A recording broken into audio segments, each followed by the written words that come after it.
Hello. Hiya, Nick. I think we're rebroadcasting at the moment, and we had a power cut. Okay. So it didn't reboot my machine, but it rebooted the router. So I just had to wait for that to come back up. So I think we're broadcasting now, and if everybody wants to confirm that, that would be great. Okay. Right. Well, I guess if people put in a couple of questions, if they've got any, I suppose we'll Yes. know. Okay. Well, I think we're broadcasting now for sure. Yes, there we go. Right. So sorry about everybody. Then there was a. Yes, somebody said put 50 pence in the meter. No, we're not on a meter in this place, but we had a slight power fluctuation for those that didn't hear that, and it blinked the router off. It didn't blink the machine off. So anyway, Nick is back on the line now. Sorry about that, and on we go. So going back to the Ministry of Defence, it's probably of interest because this is a circle making and circle research show. Did you have many reports of crop circle interest whilst you were at the MOD? What we essentially had was a situation where crop circles were not in the formal terms of reference, but because of the perceived link between the UFO phenomenon, which of course was, and crop circles, people said you should be looking at this. And those people included individuals such as Ralph Noyce, of course, who is a former senior Ministry of Defence official himself. When he wrote in and lobbied on this issue, his view, perhaps wrongly, but did count for a little bit more than maybe the average member of the public. So we had people like Ralph Noyce saying, you're missing a trick by not looking at this. Get alongside the issue. And as I say, it wasn't in the formal terms of reference, but we kept what in civil service terms I would call a watching brief on it. Right. I mean, I've seen questions that have been asked in the Houses of Parliament, and I've got some of those written down, which we can go over in a minute. But it seems to me, I mean, from what I'm reading, that the MOD was stating that they didn't really have much of an investigation interest in crop circles. Is that your... Absolutely correct, yes. Bear in mind that the MOD's first involvement in this subject was an accusation from a farmer that military helicopters had been causing these swirled patterns in his crop and thus damaging it by undertaking low-flying training. And that's really the first involvement. And Lieutenant Colonel Edgecombe from Middle Wallop looked into this. The Army Air Corps base at Middle Wallop looked into this, and we even started trying to recreate them ourselves, as I recall, by flying low over crops and seeing if the downwash from helicopter rotor blades could cause these sorts of patterns. But so that was how MOD was first involved in this subject. And of course, the Ministry of Defence is extremely grateful to the farming community for permission sometimes to undertake low-flying training, particularly helicopter training on agricultural land. So we certainly did not want to antagonize the farming community over this, which is why these allegations were looked into so seriously. But no, MOD was not particularly interested in this, and some of the more wild conspiracy theories that started to spring up along the lines of this was MOD testing directed energy weapons or something, space-based directed energy weapons. It was a bizarre situation to find oneself dragged into those sorts of debates. Yes, indeed. I think they, as you say, they were actually even at one stage testing with helicopters, trying to see whether they could create crop circles of that nature. Yes. And they weren't able to do that, and I think somebody, a high-ranking official for the RAF, went on the record as saying that it was impossible to create a complicated design from a helicopter downwash of the rotor, I think, yes. That's my recollection, yes. So when you were there, did you have any reports of UFOs in connection with crop circles and the like? Well, there was certainly one or two, yes. I mean, bear in mind, of course, as you well know, that the whole community of people who believe that the two phenomena are inextricably linked. So every strange light in the sky anywhere in the Wiltshire area or parts of Hampshire, any strange thing seen, so we almost became automatically linked to this in that, a crop circle has appeared in field A, a UFO was seen in location B fairly close, therefore there must be a link. Well, of course, that's an assumption, and that was the sort of situation that we were dealing with in the MOD, where people were saying, no, these two phenomena are definitely linked, and we were saying, well, hold on, that's an assumption that comes from belief, not from empirical evidence. Yes, I think you were even quoted somewhat, and you did a slight review for a book called The British Government and Crop Circles, or it's called Government Crop Circles by Colin Andrews, and I think you wrote something on the British Government and Crop Circles. So were you actually in that book? I haven't seen a copy myself. Well, it's a rather funny story. I mean, I consider Colin Andrews a friend, but it was rather amusing. I wrote an essay a while ago, and it's on my website. I think it's just called Crop Circles, An Official History. And it was an attempt to set out the history of the MOD's involvement in this subject, starting, as I mentioned, from the accusation from the farmer and Lieutenant Colonel Edgecombe's investigation, going right through the parliamentary questions that were asked, the issue of the fact that pilots were actually just as interested in this as anyone else, and would often fly low over crop circles and take photos of them, which would end up on the crew room walls. Yes. So I had written this, and I had very much, of course, I'd written that article at a time that I still worked for the MOD. And the MOD's policy on crop circles, as with UFOs, of course, was to downplay its involvement and interest in this.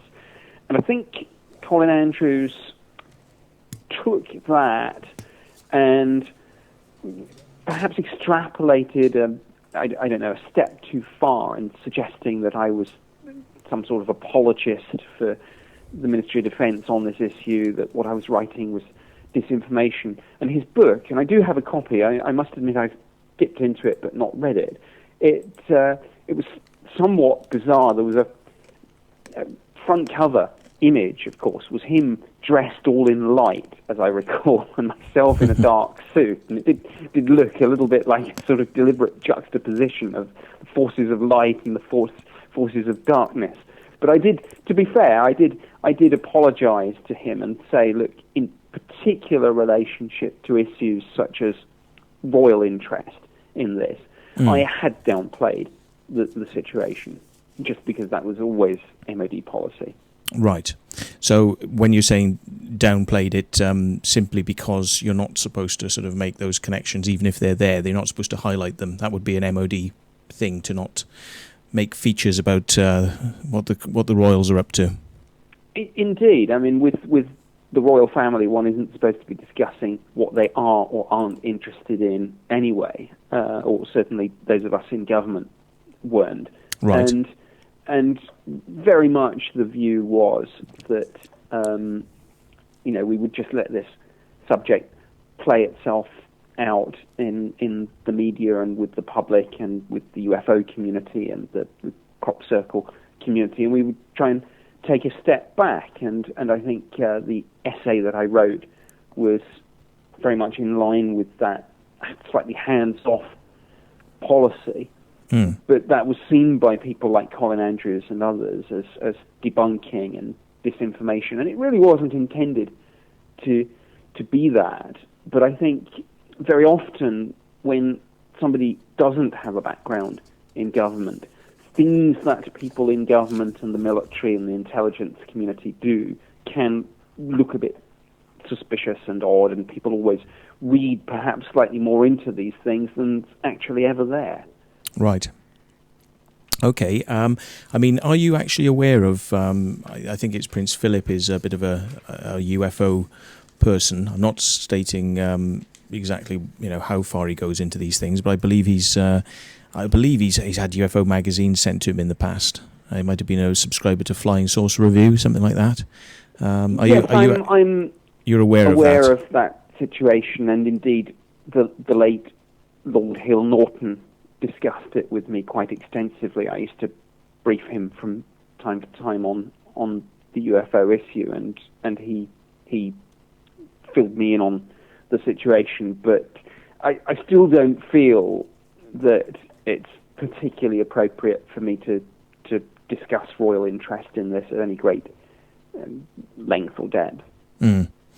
Well, are you also aware? I'm just sort of touching base on your sort of depth of knowledge on this, about the Operation Blackbird, where the MOD sent over some army personnel. I believe they were allowed to come over and help with the investigations that were being done with Colin Andrews at the time.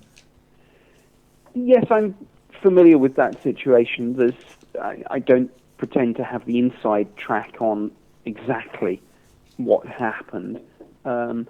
What I would say is this, and this is something that I discussed on a number of occasions, is that sometimes, obviously, particularly in relation to things like special forces training, lining up points, LUPs, right, surveillance at very close quarter is a skill that special forces need to attain and constantly practice. right. So sometimes there will be situations where it might actually be quite opportune for the military to get involved in something like this. And none of that necessarily implies an interest in the phenomenon itself.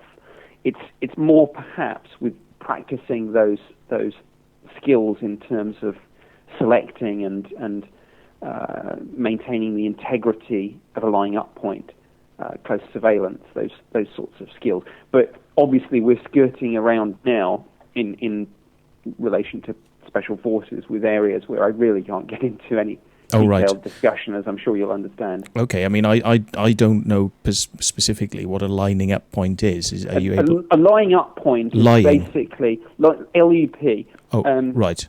A lying up point is where you are surveilling a particular location. Right. For example, let's just give an example of the sort of mission that special forces do. It might be inserting a small team into the very close proximity of a target and then firing a laser designator to light up that target, so that when an aircraft comes in with laser-guided bombs and things, the bomb will basically follow the laser right down to the target. Right, okay. So to do that, the point is to do that, special forces need to be very, very close to the target. And this is a very difficult skill because you've got to insert yourself without obviously being seen. And again, without going into too many details, but obviously, for example, when you eat, you can't cook anything. When it'll give away heat signatures. You have to bury it. Oh, right. And you know, again, I'm not going to go into many details here for obvious reasons, but it's something that special forces, particularly the SAS, are particularly good at.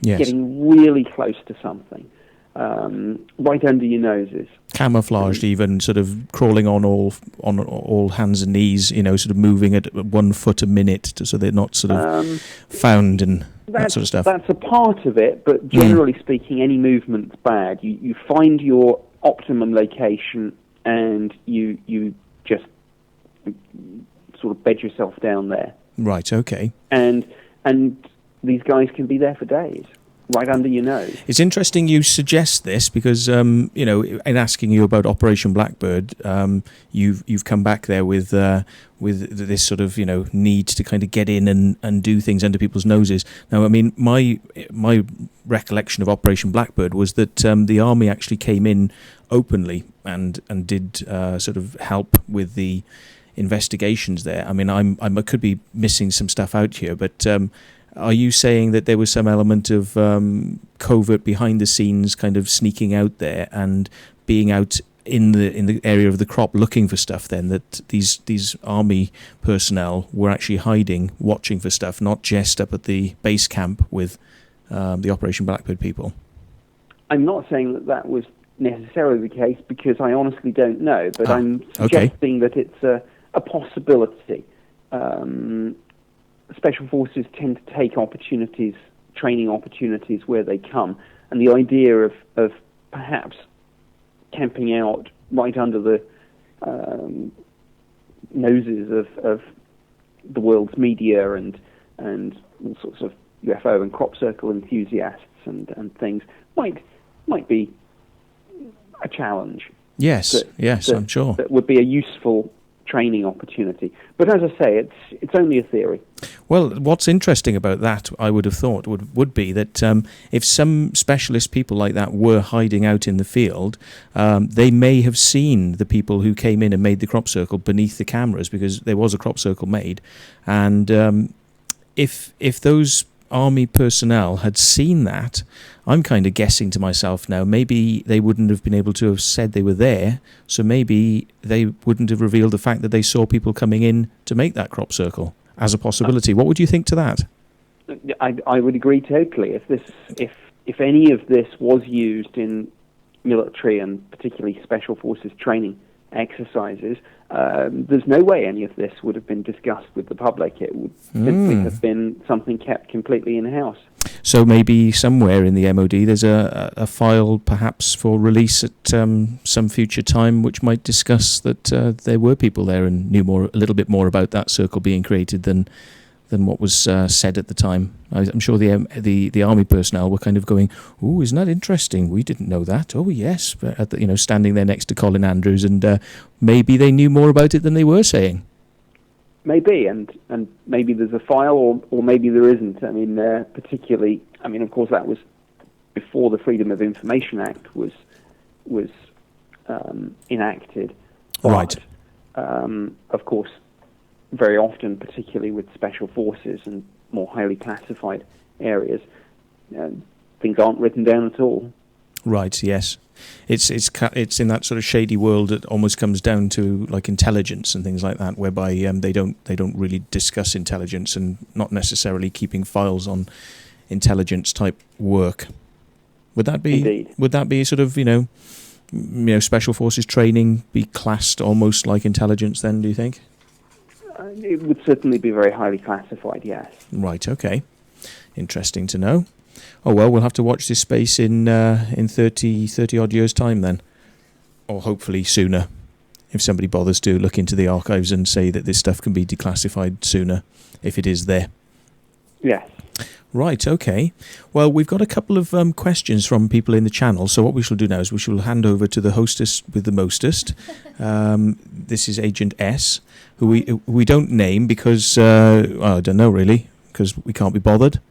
It's like the night vision, isn't it? Yeah, we could name her, but then we'd have to make some effort, and we don't make much effort on this show, so we just call it Agent S.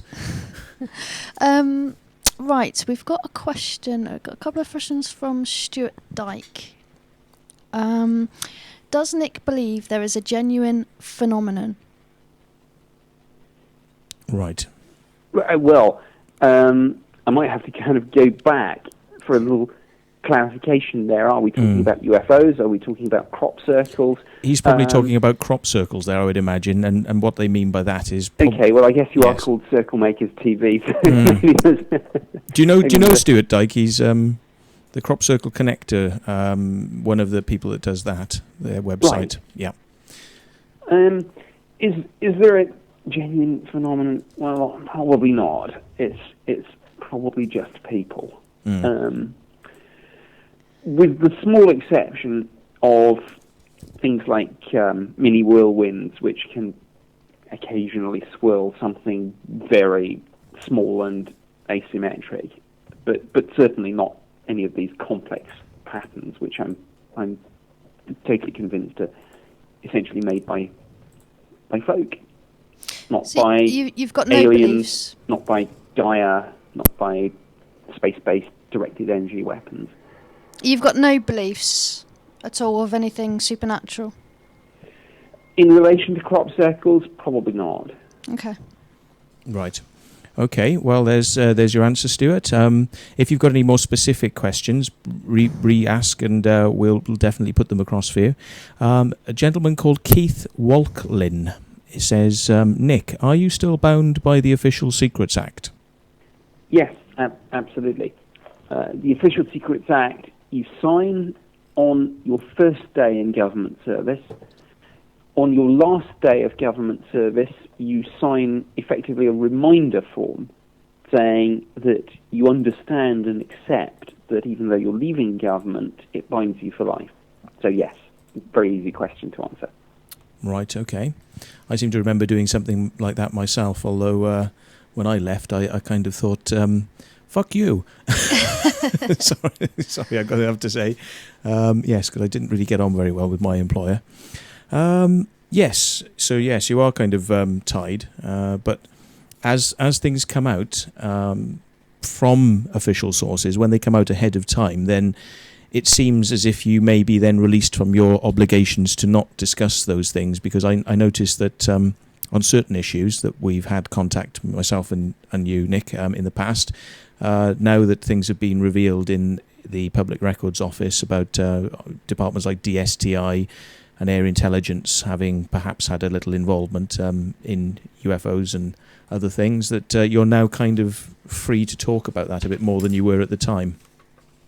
Yes, that's absolutely spot on. And let me, I think it might be helpful if I drilled down into that a little bit more. Sure.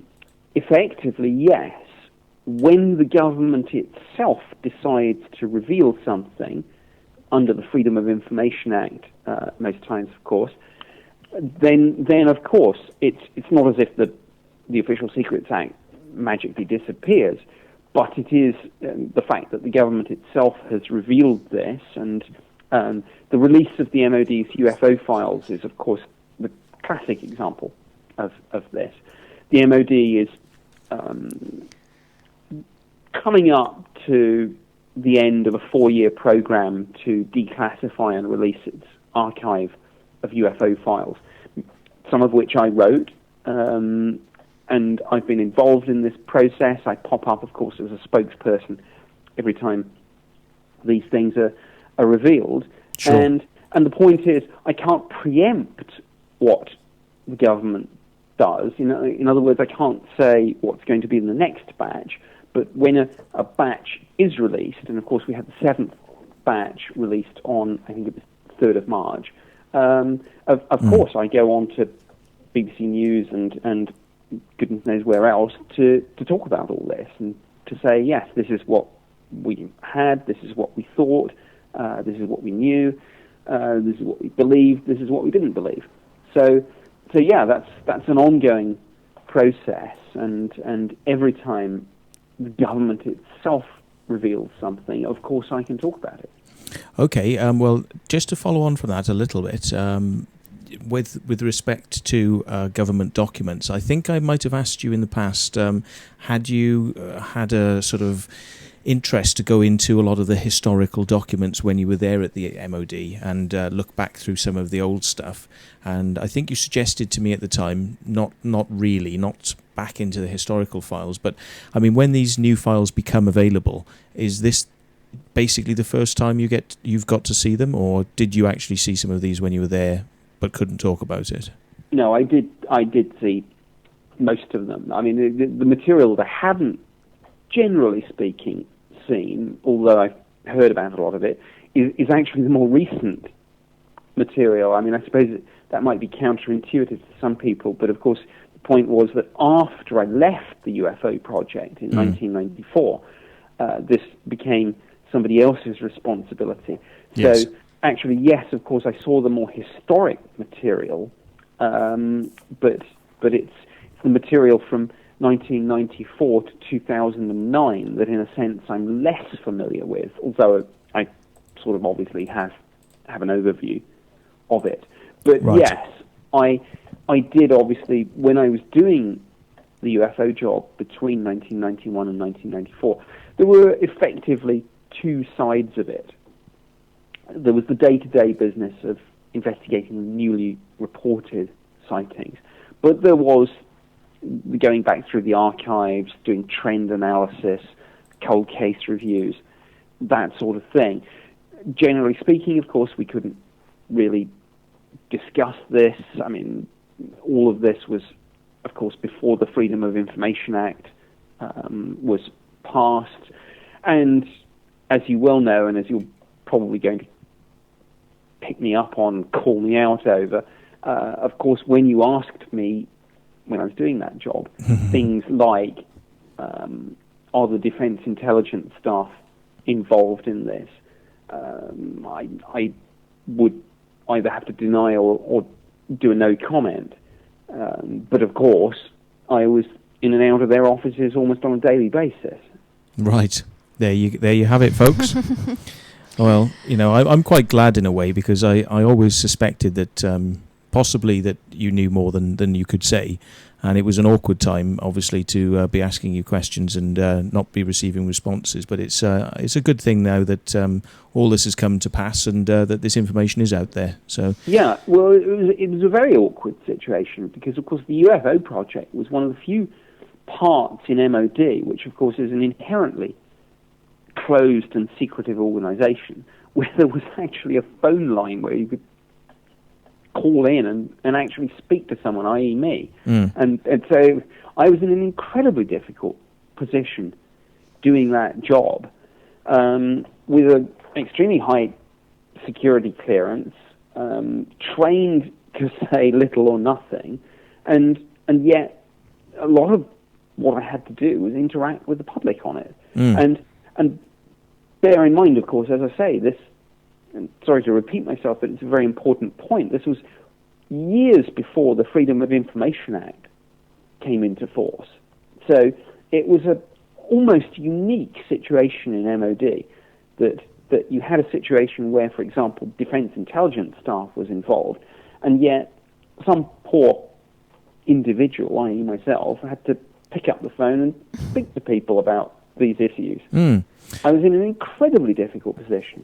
I mean, can you tell us where? I'm just fascinated. Where in the MOD were these places then? DSTI, DI-55, and those sorts of things. Are you allowed to say? Yes. Okay. Defence intelligence staff was essentially based in Old War Office building on Whitehall. It was building right next to Ministry of Defence main building on Horse Guards. Right. And DI-55? Yes. DI-55 is part of the Defence Intelligence Staff. So they weren't in the Metropole building then? They were for a while. We all tended to swap around a bit. So both Metropole and OWOB, as we called it, OWOB being Old War Office building. Right. But it's all in that little central part of Whitehall. Oh, right, okay. I now know that they're selling off the old Metropole building, so if somebody wants to go and have a look at a bit of history and where all this secret stuff went on, you should try and get a tour, perhaps, because it's all emptied out now. Metropole used to be a very famous hotel, and then the War Office took it over, I think, in the First World War. It became a government building, and now, ironically, I mean, this is the cyclic nature of things, I believe it's actually going to become a hotel again. Yeah. Yes. Well, very good. Okay, well, thank you for that. We'll hand over to Agent S now, who's got a question from somebody in the chat channel. Okay, Nick, we've got a repetitive question from Circle Thoughts, Stuart Dyke, which is, any ideas about the recent Jerusalem sighting? Almost certainly a well-planned and coordinated hoax. I've spoken to a couple of people in Israel about this, and without wanting to level any direct personal accusations, but some of the people making the claims have their background and credentials have been called into question, and it does look as if this is yet another sort of rather spectacular YouTube video hoax. I mean, we've seen several of these.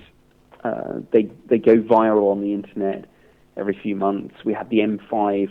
We have the jet fighters chasing UFOs up the M5. We've got Jerusalem UFOs over the Dome of the Rock shrine. It just looks like the same thing. Okay, and we've got one from Wraithy as well. He says, did he ever go down the hole at HMS Warrior? I can't actually recollect whether I did or didn't.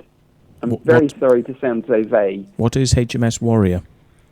Well, as ever, I'm not quite sure what is and isn't in the public domain about underground facilities. I mean, it sounds incredibly conspiratorial, but generally it isn't. I mean, things like the Joint Operations Centre, now renamed the Defence Crisis Management Centre, all these sorts of things tend to be underground for fairly obvious reasons. I've been in a few underground places, but just to do war games and exercises and things, nothing more sinister. Right, so... no aliens in the basement. I think it's been on television that Northolt... I think it has, yeah. Northolt has got underground, isn't it? Yeah, but if you'll excuse me... You're excused. It is very difficult sometimes to actually recall things that I have picked up through, I don't know, watching a TV show and or official reading channels. Something in the paper. Or, exactly. So to give you an example, during the first Gulf War, people thought I was the most stupid individual on the face of the planet because they would ask me some fairly basic questions, knowing that I was at MOD and involved with this. And I would say, don't know, because I had to. Because it's almost impossible sometimes to differentiate and actually be clear in one's own mind on what one's heard, on Newsnight, as opposed to what one's heard at a TS code word briefing the afternoon before. So you just have to err on the side of caution and say, I don't know. Right. Okay. Well, maybe we can come back to that if anybody's got any more questions. But let us know if anybody knows what it is HMS Warrior is. Tell us in channel, and we'll discuss that. Well, you can Google it. You can Google it. Okay, there we are then. So yes, somebody said Northwood. Yes, that's what we were just mentioning. There's RAF. I mean, I've been to PJHQ at Northwood. That's Permanent Joint Headquarters. Right. Have you been to that High Wycombe place, the underground? No, that's a completely different place. High Wycombe. Is it? Yes. Strike Command, isn't it? It used to be Strike Command. I think even I'm way out of date now. I think they've changed all their titles. But back in my day, High Wycombe was Strike Command, and Northwood was PJHQ, Permanent Joint Headquarters. Right. Okay. Do you want to ask any more questions from channel? And I've been to both of those places, and I've sort of poked around, shall we say? As much as one can, I suppose.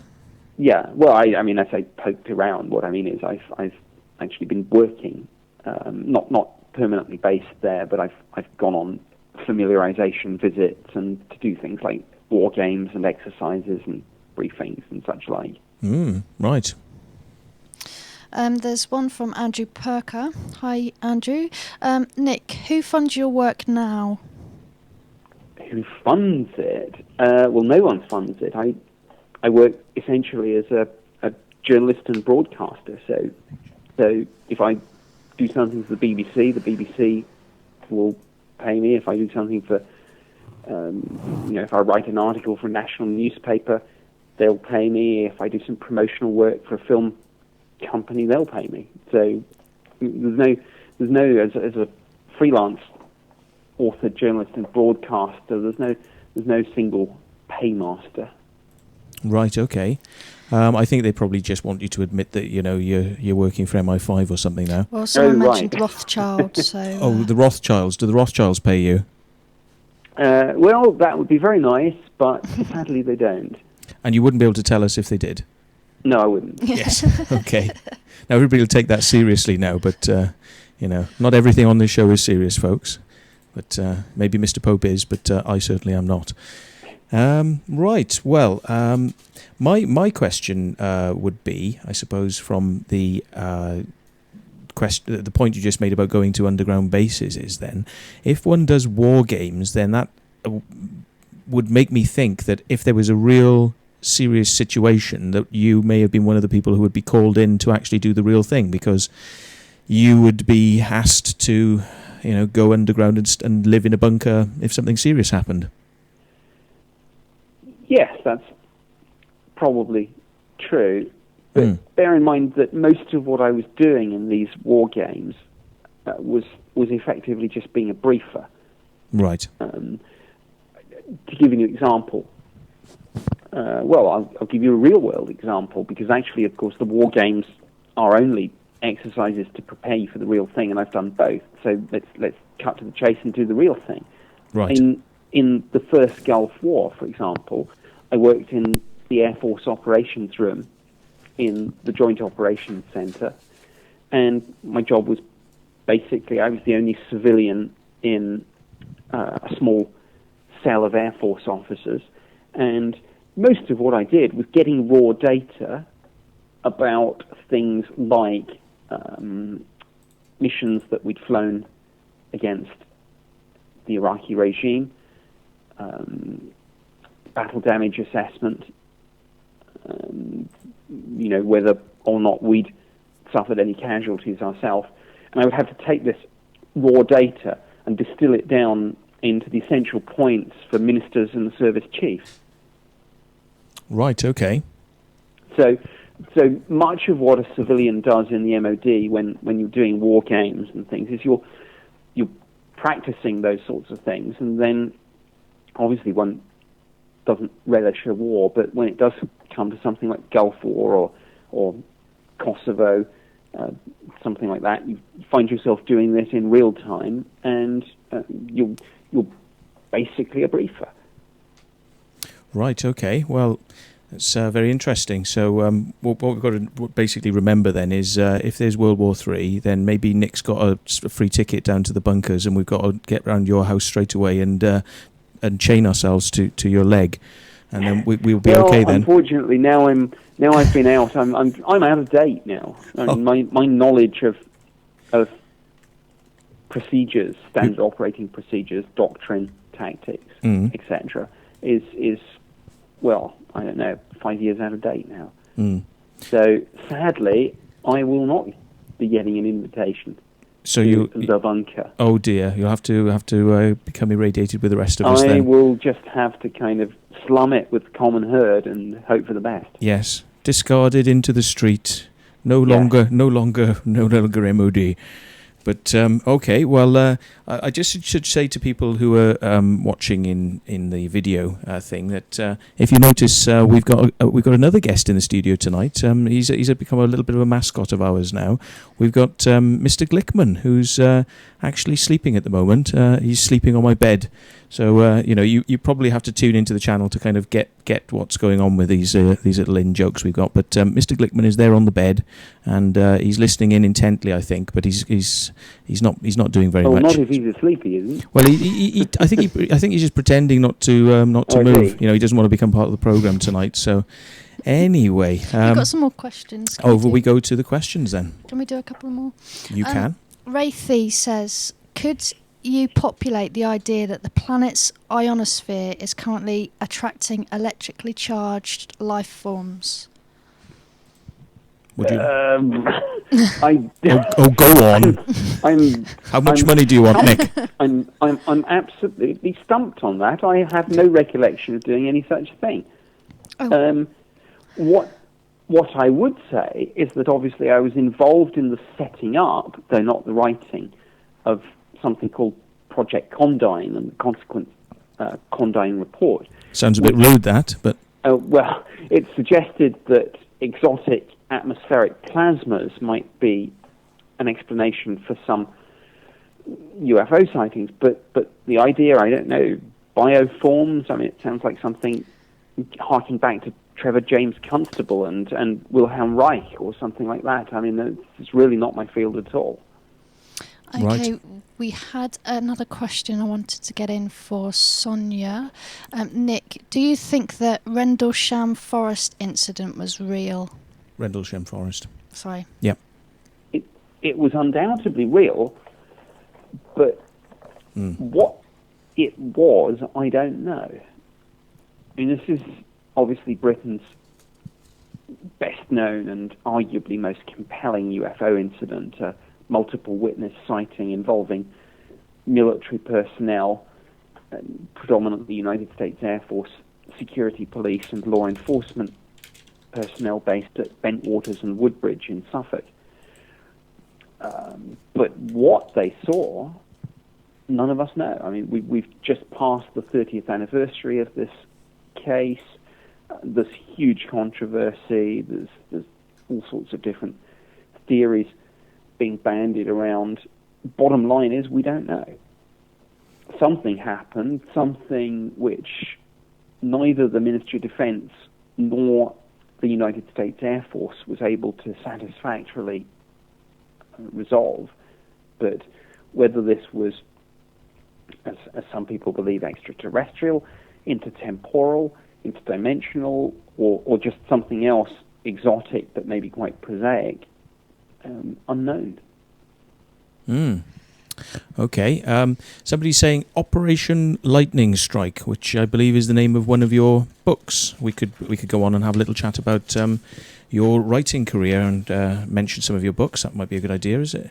You've had 4 titles, I believe, published. Correct me if I'm wrong. Open Skies, Closed Minds being the first, and The Uninvited being the second.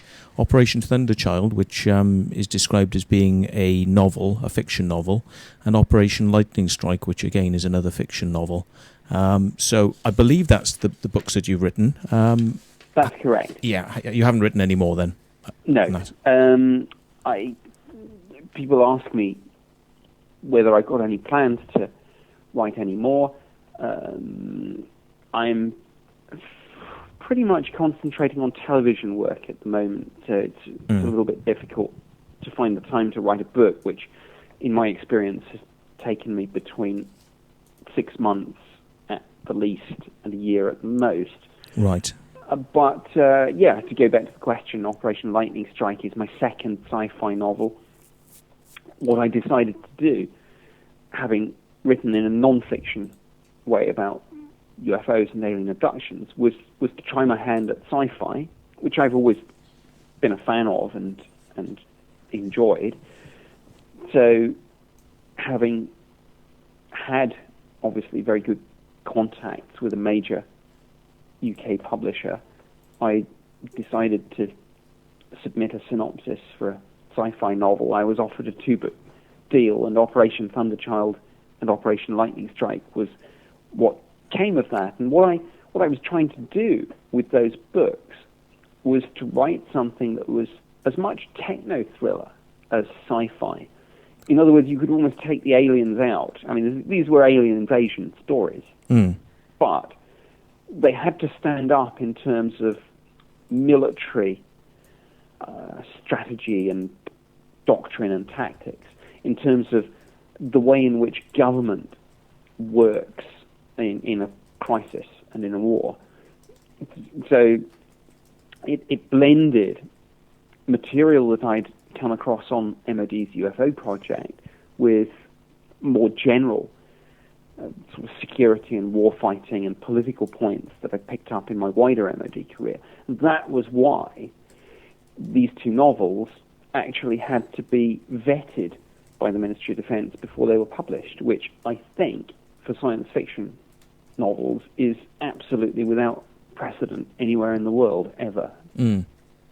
Yes. But obviously I tried to tell a good story, but I had fun with it. And writing non-fiction can be very dry, and you're constantly having to check references and names and dates and facts. With science fiction, you can let your imagination run free, and that's why I enjoyed it. Yes, I mean, I think some people were suggesting, and you might just briefly mention whether or not there's any truth in this, but some people were saying, well, this sounds like some sort of story that might have gone on and been dealt with in the Ministry of Defence on some level, and some of it is fiction and some of it is real, and I think people were trying to wonder whether or not you were trying to suggest it's something that may have gone on in the MOD. That's half true. Let me put it this way. My publishers kind of actively, obviously, promoted the tagline, "The truth can only be told in fiction," just because it was good marketing. But yes, course, I drew on and incorporated into the story the sorts of claims that people directly involved with cases like Rendlesham Forest and Roswell, their testimony. So yeah, I drew in a fairly accurate way from the UFO literature, but essentially, obviously I used that as the base, but most of what I wrote was obviously just from my imagination. Right, okay. Well, we'll go across to a question from Andrew Perker, who's in the chat channel, and Agent S will... Yes, we've... Nick, would you agree that us, the public, are more in the know? How about the UFO phenomenon rather than the government? Well, no, I wouldn't. I think most times government probably knows a little bit more than is publicly declared. I mean, the public, of course, people have all sorts of experiences, UFO sightings, whatever, but that doesn't give them some sort of monopoly on the truth. I mean, generally speaking, simply by virtue of the resources available to government in terms of things like radar systems, satellites, the ability to analyze and enhance photos and videos. On most things, governments do or can find out more. But are you saying that you have no paranormal aspects in your mind of any events associated with crop circles? That's from Sonia. I think that she's saying it is, does Nick think that crop circles, even if man-made, have some paranormal aspects? Well, I don't know. I mean, I've certainly heard even those skeptical people who claim to have made circles themselves say that strange things have happened out in the fields. But in your mind? Well, I don't know. I haven't gone out and made circles myself, and obviously because of the wider issue of trespass and criminal damage, I wouldn't condone that. So I don't know. Yeah. So, I mean, have you heard any of the stuff about, circle makers claiming that they make the circles, but other people have paranormal experiences in man-made circles? Are you aware of that sort of... Oh, yeah, very much so. I've certainly come across a number of people who claim to make circles and to be extremely skeptical, but to have seen strange, anomalous balls of light, to have perhaps experienced other things that might be labeled paranormal. I'm certainly aware of that, but to answer the question, I'm aware of it, but have no direct knowledge or experience of it. Right, okay. Well, we're just coming up on 9 o'clock at the moment, and we've got to ask, would Mr. Pope like to stay on a little bit longer?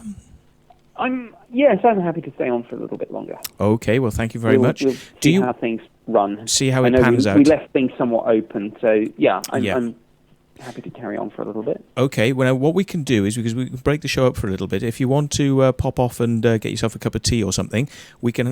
We're just going to show a little trailer of something that somebody sent in, and so if you want to have a little break and come back and speak to us in a second, we're going to run a trailer for the Crop Circle Connectors new video DVD, which is a double DVD, and I think it explains itself. So we'll catch you in a minute, Nick. Okay, sure thing. Thanks. Do I hold on the line? You can hold on the line or make that cup of coffee, whichever you... And mine's got 2 sugars, by the way. I could do both. Okay, thanks. 2 sugars and milk.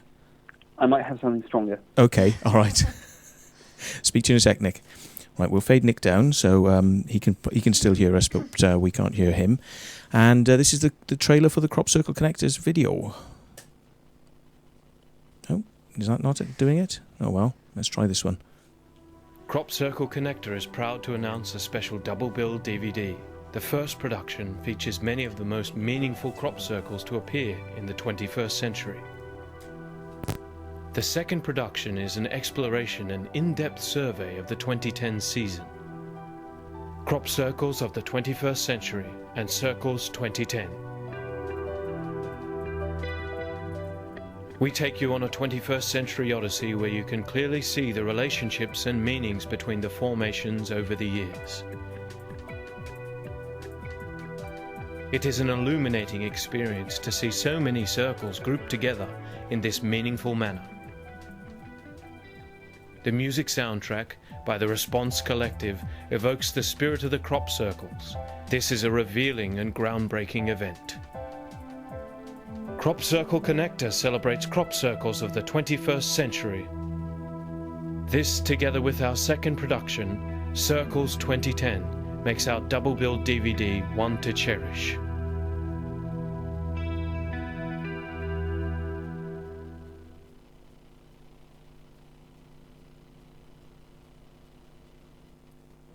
Didn't last as long as I thought it was going to, but there we are. Right, okay. Well, that was the Crop Circle Connectors trailer for their video, 2 DVDs of the last 21st century's crop circles, the best of, and also last year, 2010, the best crop circles of 2010. Or usually most of the crop circles of 2010, because they usually cover them all if they've got the photos of them. So we'll obviously go across to the channel and ask if anybody wants to ask any more questions, but also if anybody wants to Skype in, there's a possibility that we might be able to get 2 people on a what's known as a conference call on Skype. So if you want to Skype in, you can try to do that, and we can possibly link you in, and you can ask your question directly to Mr. Pope. So by all means, give us a text if you want to do that, and then we'll call in and we'll see if it works. We could crash the machine, but it's always worth trying. So let's see if Mr. Pope is still there. Hello, Nick. Yes, I am. He's still there. He's very faithful and hasn't dropped the line on us. So obviously we haven't offended him yet. Let's see if we can in the second half. You got feedback? You can hear me oh, hang on. Why did that go on then? Can you hear? No feedback now? Sorry, okay, yes. This little video mixing setup is a bit weird. It sort of pushes all sorts of buttons on its own. Right, okay, so what I was going to say is I've got some information recently that you got married. So congratulations on that. Yes, thank you very much. It was all very sudden. I met Elizabeth actually at the end of October last year, and she had no interest in UFOs. We simply met at a hotel where a UFO convention that I was speaking at was held. Right. And we, somewhat appropriately, we met at the bar. We danced, we had a drink, and then we got married, as you do. What, that quick? Well, not that quick, but fairly quickly. We actually got married. Well, like I say, we met at the end of October 2009, and we actually got married on 25th of February this year. But obviously, she being American and me being a Brit, we're not yet co-located. And we worked out, just as a little interesting piece of trivia, that the day on which we got married was actually the 12th day that we'd spent in each other's company. Right, okay. But when you're sure, you're sure. So there you are. Absolutely, yes. I mean, I was going to ask you because, you know, obviously having a lot of success with women, you know, where am I going wrong? Can you give me some advice? Well, you know, I'm playing the whole Fox Mulder thing. You know, my agent says, talk up the whole real Fox Mulder thing, and that's sexy. You know, you're obviously not tapping into that vibe. Right. I think we've actually got a photo of you here with, if we scroll through, we've got a photo of you. Keep going, keep going, keep going, keep going, keep going, keep going, keep going, keep going, keep going, keep going. Is this the one of me with David Duchovny? Well, yeah, somewhere, but it's not not here now. You're right. Well, we'll find it in a minute. Well, it's quite an interesting anecdote, I think, because one of the things that I do now that I've left the MOD is I do PR for film companies when there's a new sci-fi movie out, on the basis of the fact that I used to work on the UFO issue for the government, and I'm a sci-fi author myself. Right. So I was doing some work for 20th Century Fox, and of course they invited me to the UK premiere of the movie, and I got to meet David Duchovny, Gillian Anderson, Chris Carter, and there's a picture of me somewhere which you're probably either flagging up now or trying to find. I downloaded it, and I'm sure I have it on my machine, but it's not there at the moment. So we're just going back to your website and. Well, yes, it's on my website, which is nickpope.net. But there's a picture of me and an incredibly jet-lagged David Duchovny. The poor guy had to come from promoting the US release to promoting the UK release, and it was quite an interesting insight. I hadn't actually done a walk up the red carpet before, but I did get to do it on this. And what I then discovered was that the real A-listers walk up the red carpet, go into the venue, walk out the back door, and get back on the plane and go home. Yes, yeah. Well, with the slight exception of the fact that David Duchovny did stay for a couple of champagne cocktails, and we got to chat, and obviously someone took the photo that's on my website. But that's where you're going wrong. I haven't got David Duchovny as a mate. Yeah, there we are. You're not hanging out with those Hollywood A-listers. It's that glitter. It kind of. Yeah, we've got him up on screen at the moment. So very highbrowing with the stars there. So good. Well, glad to hear you got out and did that. I saw Will Smith once on The Big Breakfast, which was quite interesting. Got a photo with him. So yes, it didn't do much good for me though. I think everybody forgot after about 10 minutes I'd ever been on the show. I used to love Big Breakfast. I was a fairly regular contributor on that. And I remember when Zoe Ball was one of the presenters. Yeah, met her. There, and she's lovely, and it was a great show. It was Mark Little. When that folded. Mark Little and what was the one that did the what was it now? The space thing. Do you remember the space thing where they faked some people going into space, saying, "Oh, you're actually going on board"? Oh, yes. Him. I can't remember the guy who presented that. Yeah. Yes. And Zig and Zag. Did you ever go on with Zig and Zag? Yeah, I didn't go on with Zig and Zag. In fact, I remember on my first ever appearance on Big Breakfast, they said you'll be with Vanessa Feltz, and she's lovely, and I've met her since on a couple of shows.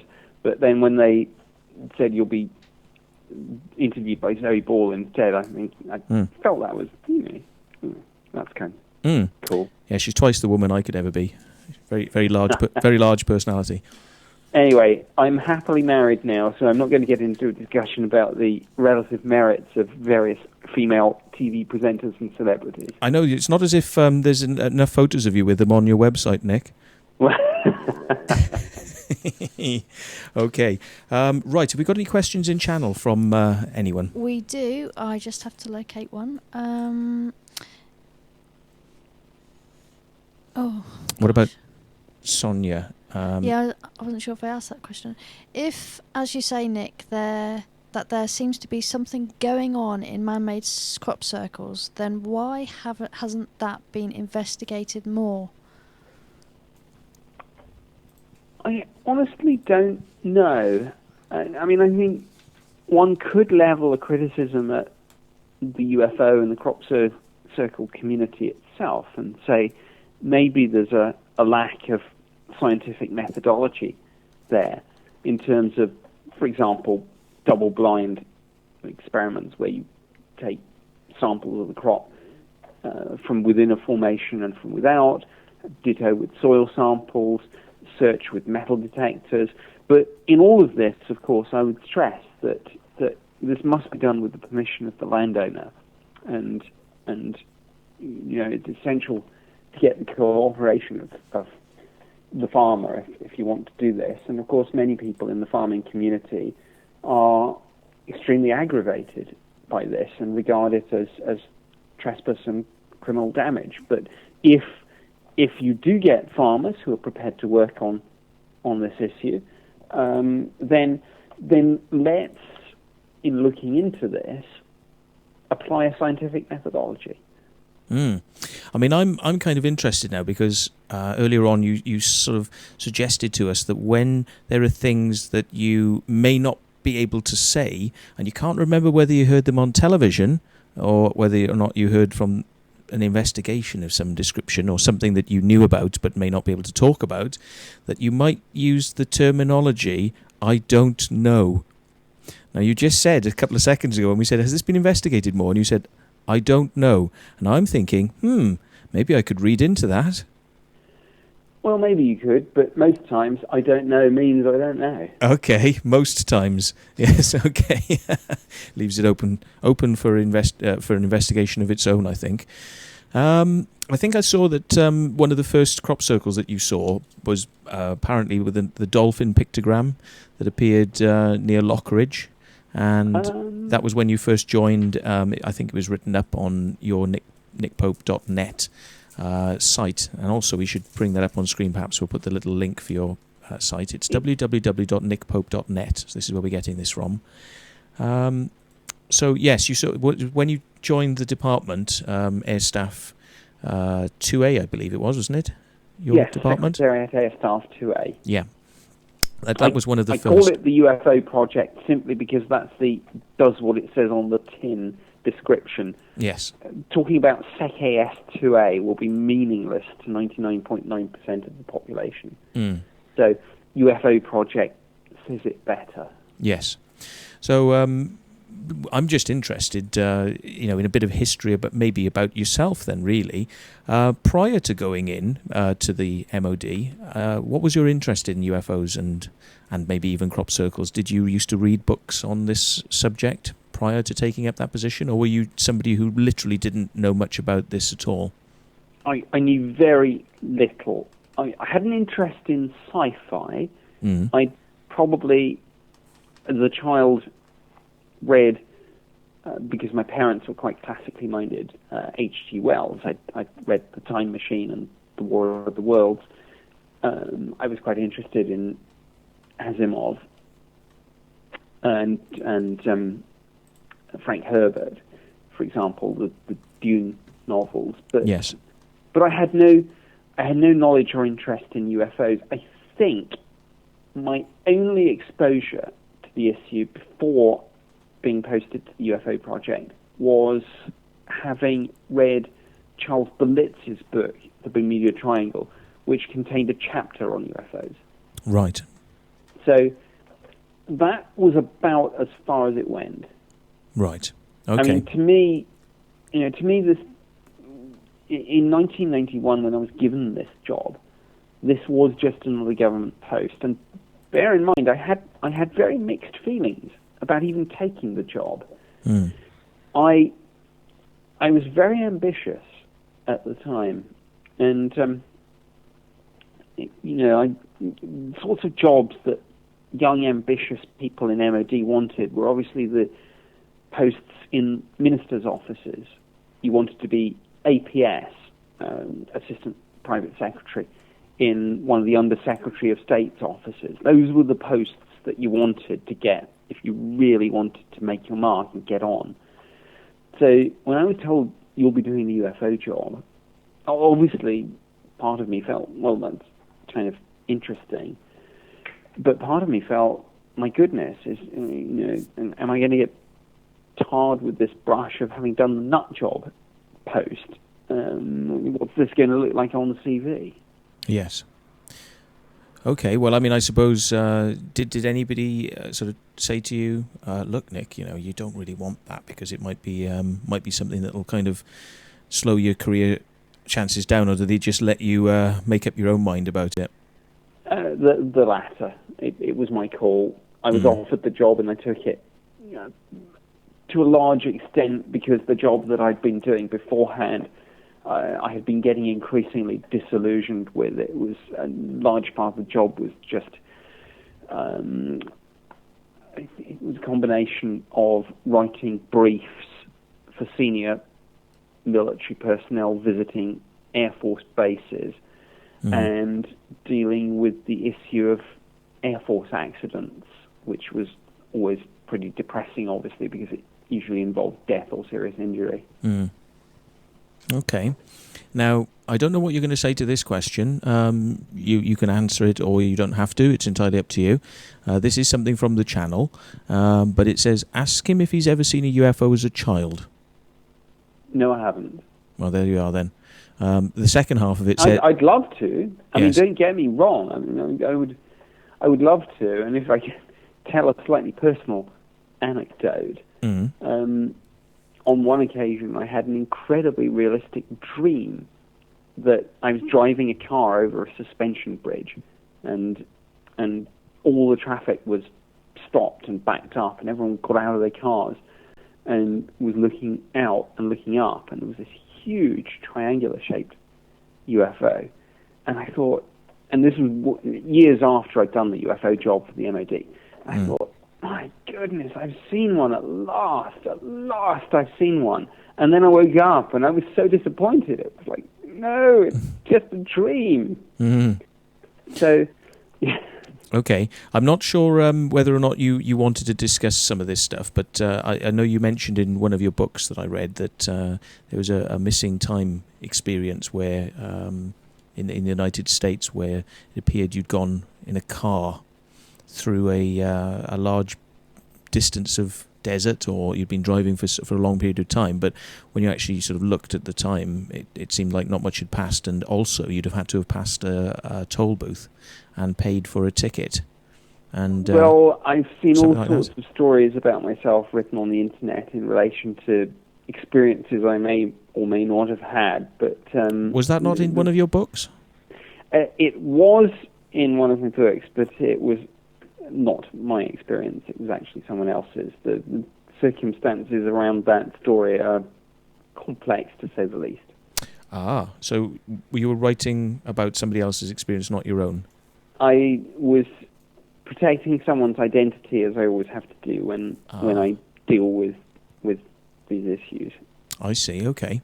Interesting. But I may have given the contrary impression on some occasions for other reasons. Okay. All right, that's fine. I mean, have you mentioned this to people in the public sphere? Has that actually been mentioned? Because I didn't know whether that had been discussed previous, or have we got a sort of slight exclusive on that story there? No, I never get into discussions about the identity of UFO witnesses that don't want to go public, particularly if they've got a military background. Right. Okay. I'm getting more and more clues all the time there. If they've got a military background, hint, hint. Okay, thanks for that. So, well, if that was a bit of new information, very good. I don't know what sorts of areas we're supposed to stay out of, but I mean, I am kind of interested in this area. So I mean, I'll just ask as a broad over thing then. Has anybody in your family ever had an interest in any of this? Or, you know, I mean, do you come from a family that is kind of open-minded? Sort of, if you ask them about ghosts and things like that, what would they say? Absolute rubbish, or, oh, well, you know, not it's possible, isn't it? You know, and do your family believe in that sort of thing? Are they, or maybe even a religious family? I'm not going to go into much detail about this, but because it's been published fairly recently in Colonel John Alexander's book, I can say, which you may have known anyway, I can't recall, that my father was actually a former naval deputy chief scientific advisor at the MOD, and actually director of the Royal Aeronautical Establishment at Farnborough. And he was pretty sceptical on the UFO issue. I seem to have a recollection. I could be wrong here because my memory's pretty bad. I thought your father was a navy sort of side. No. No? No, not at all. Okay. My father was one of this country's leading specialists on aerodynamics, and he was basically an aeronautical engineer. Right. Who enjoyed a long and distinguished career with the Ministry of Defence. As I say, director of RAE Farnborough, assistant chief scientific advisor projects. His areas of expertise included aerodynamics, exotic weapon systems, propulsion, things like that. It's all in John Alexander's book. John Alexander was one of the few people to actually make the connection. Right, okay. Okay, well, there we go. We're getting some interesting information there then. But not very interested in these areas then, your family sort of no background there. Well, my father was pretty skeptical about the UFO phenomenon, and there's this little soundbite in John Alexander's book, which was essentially that in relation to accusations that the British government might have recovered extraterrestrial technology, hardware, whatever, my father had said words to the effect of, well, if we had a saucer, it would have been in my hangar. There we go. So, Dad of Pope actually keeps UFO secrets in his hangar. No, we're only kidding. But interesting very interesting, because a man of that standing possibly could be in the loop for that sort of thing if there was something.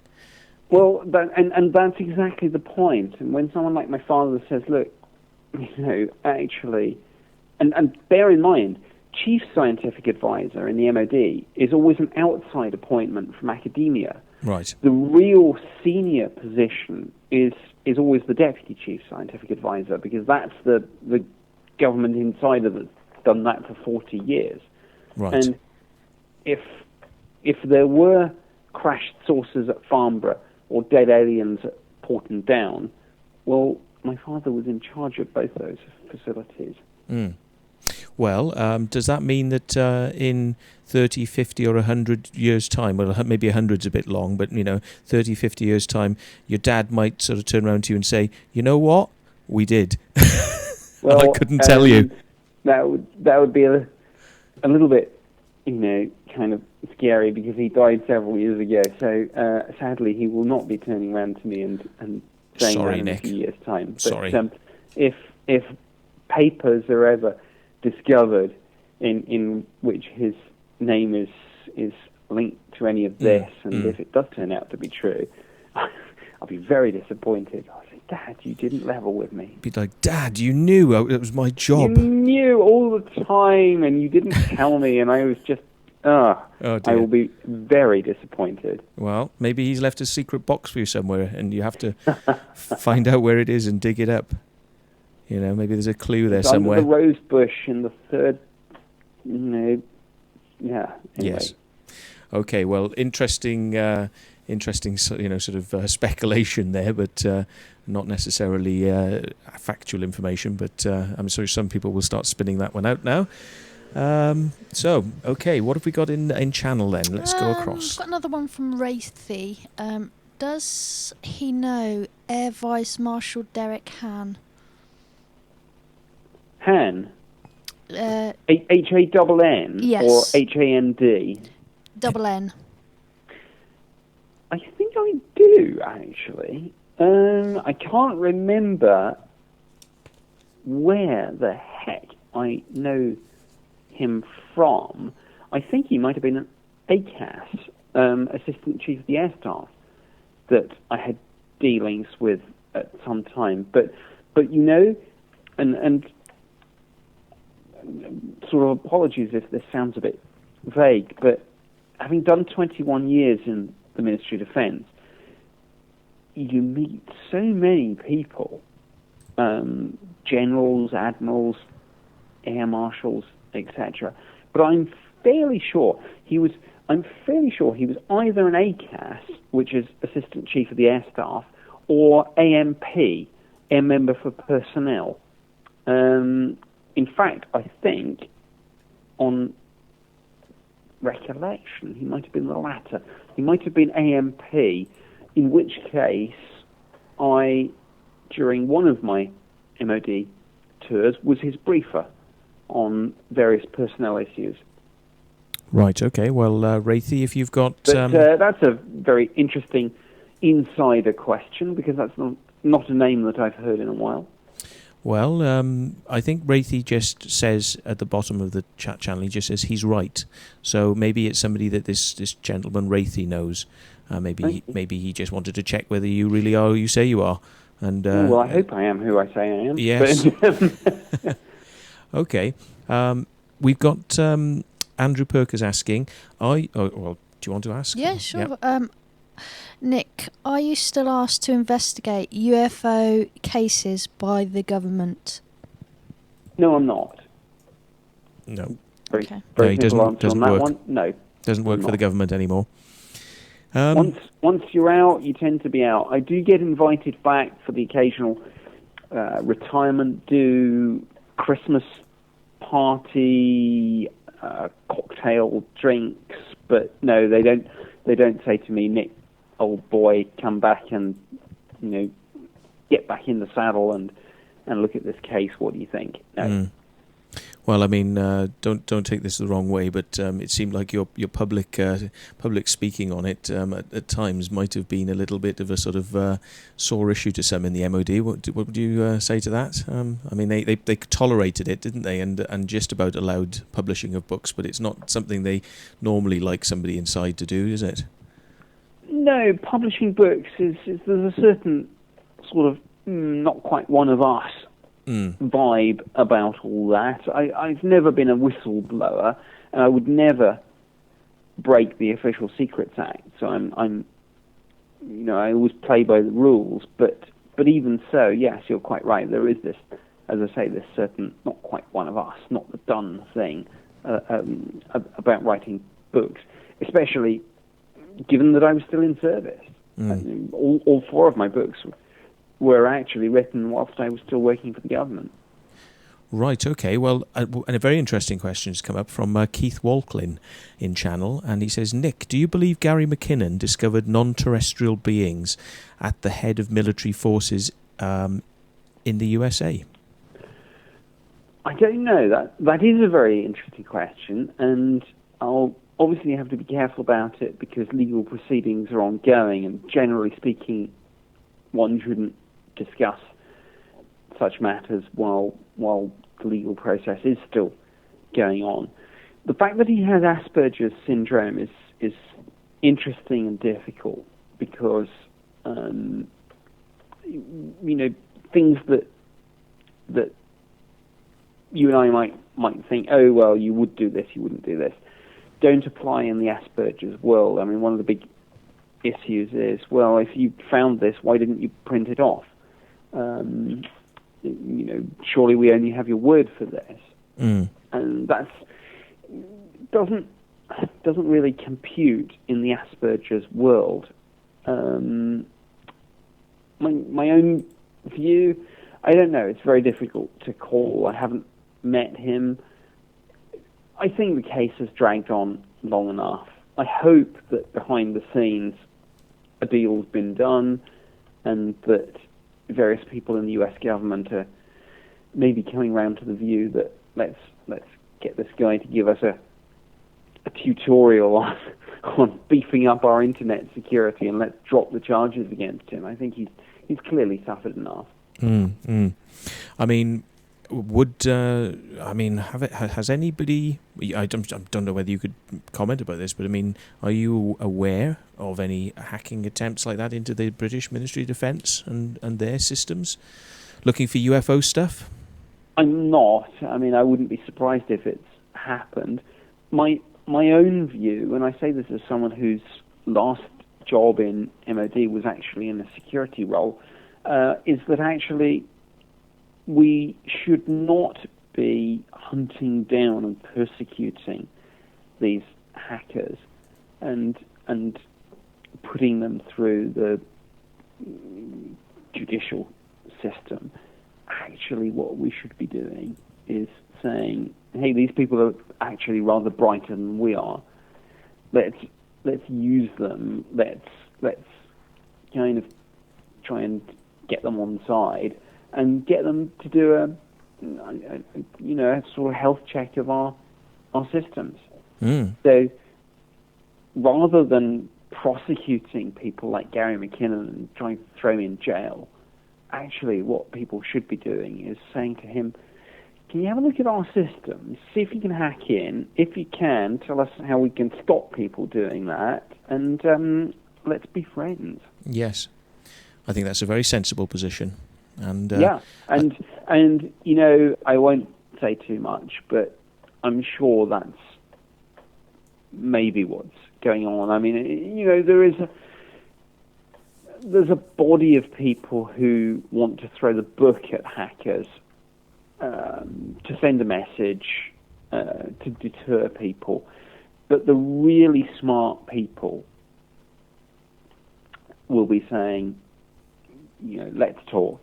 Tell us what you know. Let's share information. I mean, just to go slightly off topic, but I know a lot of fairly senior police officers, and they often go around, for example, and interview burglars and criminals and say, you know, how do you pick what house to rob? When do you decide to go in, or what puts you off? Mm. And that's what the administration should be doing with Gary McKinnon and people like that. We should be learning from them. Yes. Because the other thing, and it's quite interesting, is that people with people who are autistic or who have high functioning autism like Asperger's, actually in many, many ways are actually brighter than most of the rest of us. And we should actually be learning from them, not demonizing them. Yeah. It's interesting, though. I mean, I had a lot of contact with Matthew Bevan years ago, and I mean, they never... he was another hacker into United States defense systems, and I think he was classed as at a Senate hearing as the greatest threat to world peace since Adolf Hitler, because he hacked into nuclear launch code systems and things like this, and he basically got off with it. But you know, he was always waiting and, you know, thinking to himself, well, are they ever going to contact me and ask me how I did this, or do they not want to know? And ultimately, I think 15, 20 years after it's actually happened, the answer is no, they didn't want to know, and they never did contact him, and they never used that skill and expertise, his knowledge, and that's a terrible shame. And I know one doctor of mathematics called, I'm just forgetting his name now, Harry Beckhow, and he worked on the Enigma code cracking project. So he was, very high secret clearance, and worked on the computer systems and mathematics behind that. And he said this himself. He said, as an intelligence officer, I would scream out for this sort of information from people that knew what they were talking about, and we should utilize them. So mirroring what you're saying really is that why not just speak to these people rather than putting them in jail and losing access to that knowledge and information. Yeah. So have we got any questions in channel?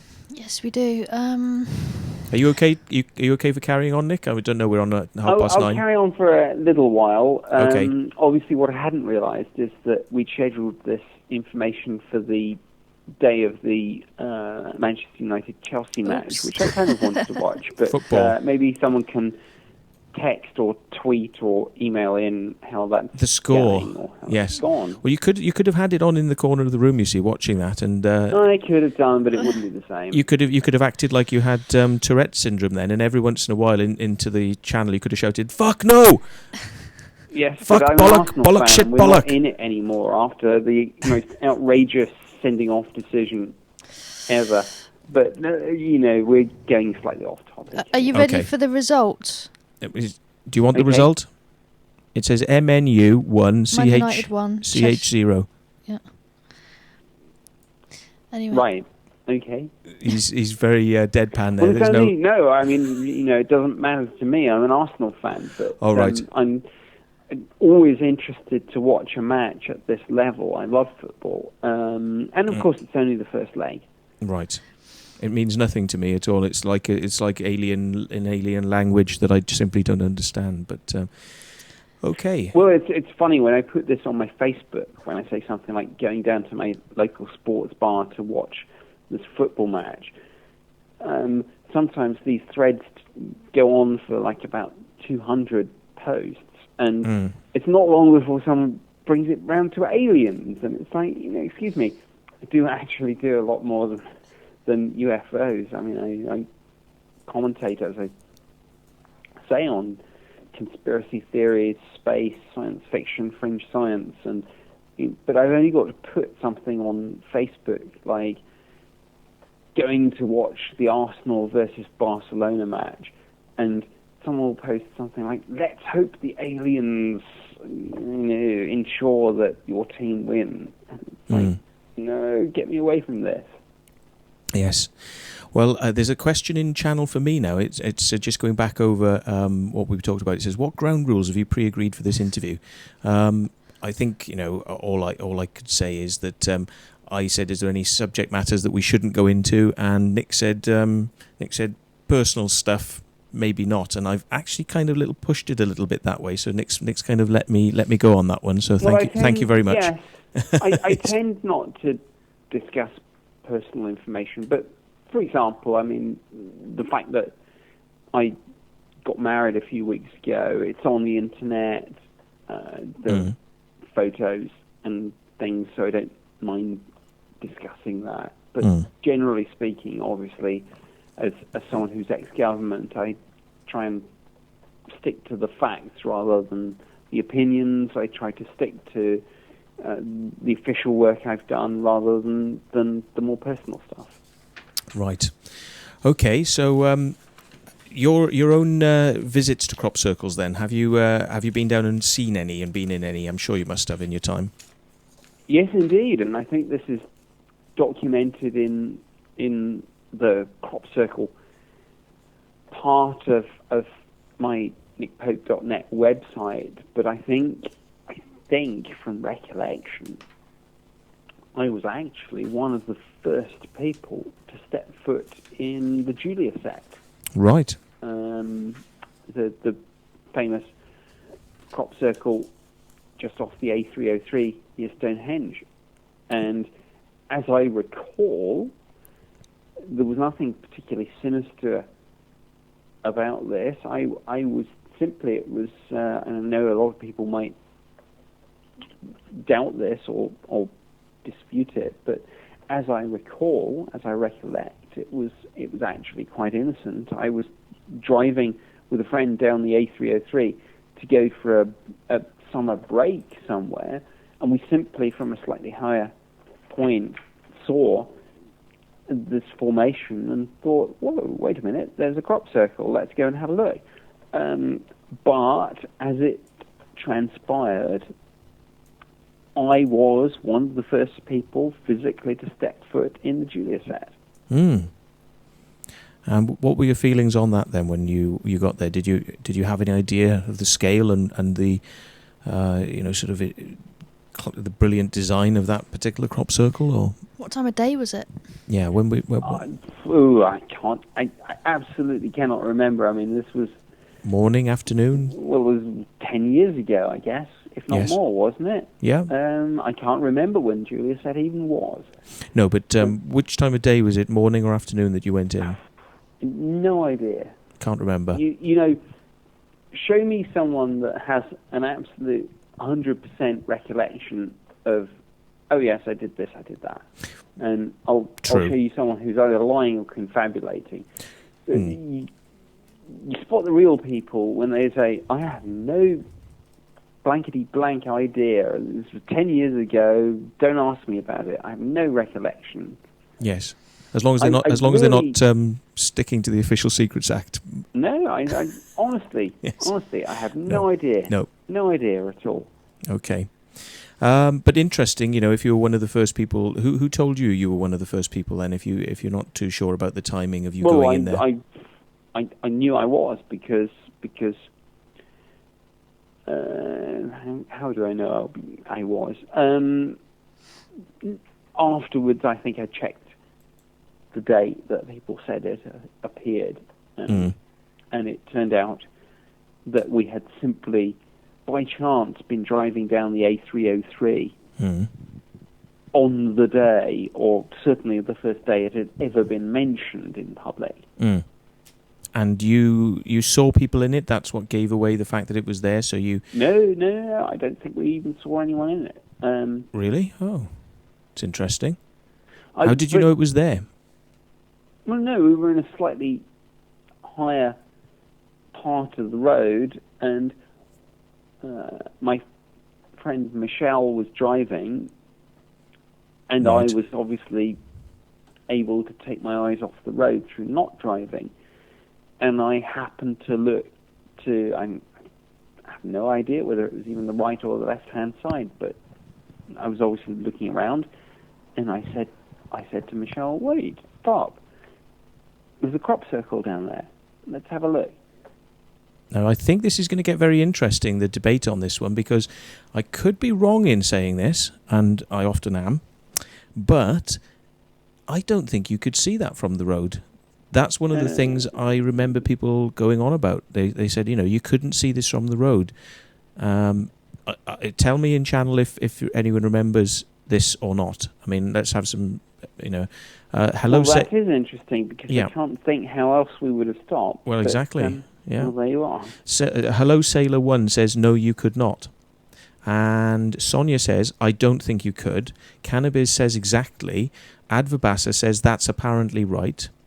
So they're seeming to come across and sort of say you couldn't see it from the road. Now, if you ended up there and there were no people walking through that, to let you know that circle was there, it's interesting. I mean, how did you end up in that circle? As you say, you went back and you went, look, that circle. Well, we were in that. My recollection is you saw that it. I saw it, and I said, look, there's a crop circle, let's stop and take a look. But, Interesting. Well, there you are. I wonder which road you saw it from and which vantage point you could Well, be... I'm fairly sure it was the A303, because we would have been driving from London down to where, at the time, my father and my stepmom lived near Exeter. So, yeah, Right. we would have been going down the A303. So you'd have been going from London down... From east down, to west Yeah, we would on the 303. Yeah, east to west. And you would have basically come past Boscombe down, which is too far away probably to see a crop circle if you're at Boscombe down, and then you come to the roundabout, which is the whatever services, I can't remember what they're called, and then once you come off that roundabout, you just basically going uphill, and on the top of that hill is the Julia set. Now that is kind of on a flat field at the top of the hill, so I kind of think it might have been hard to see it unless you saw it from further to the east, past Boscombe down, but that would have been quite a distance away. Does that ring any bells? Well, goodness, you're asking me about a journey where I wasn't even the driver, Michelle was, and Right. and this journey was obviously, when was Julia set? Remind me, what, 10 years ago? I don't know. Channel, when was the Julia set? I can't remember. I don't know. They're asking what vehicle he was in, how high was it, etc. The vehicle you height park? wouldn't have made much difference, I don't think. It was Goodness. 1996.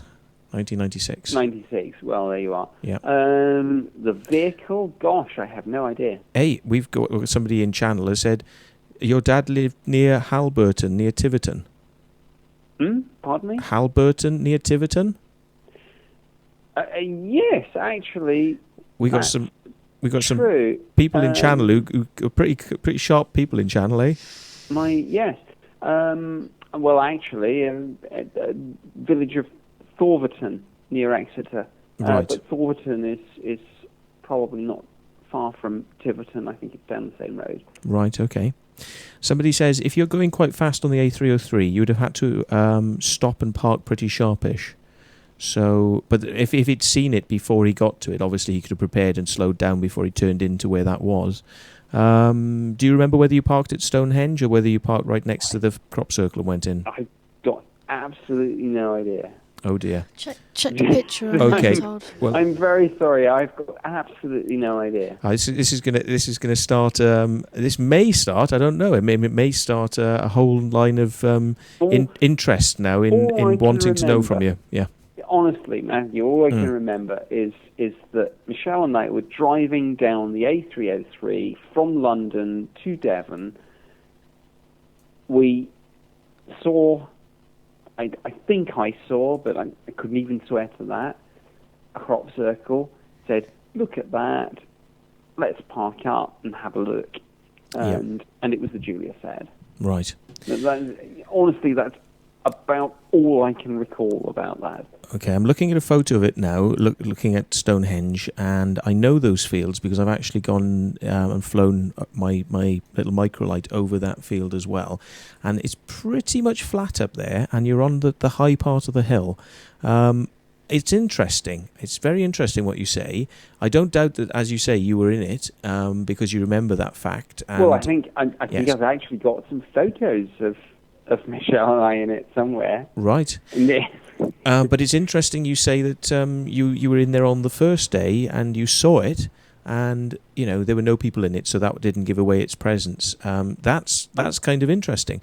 I will look into this now and see whether it can be seen. Yeah, just to recap, I can't recall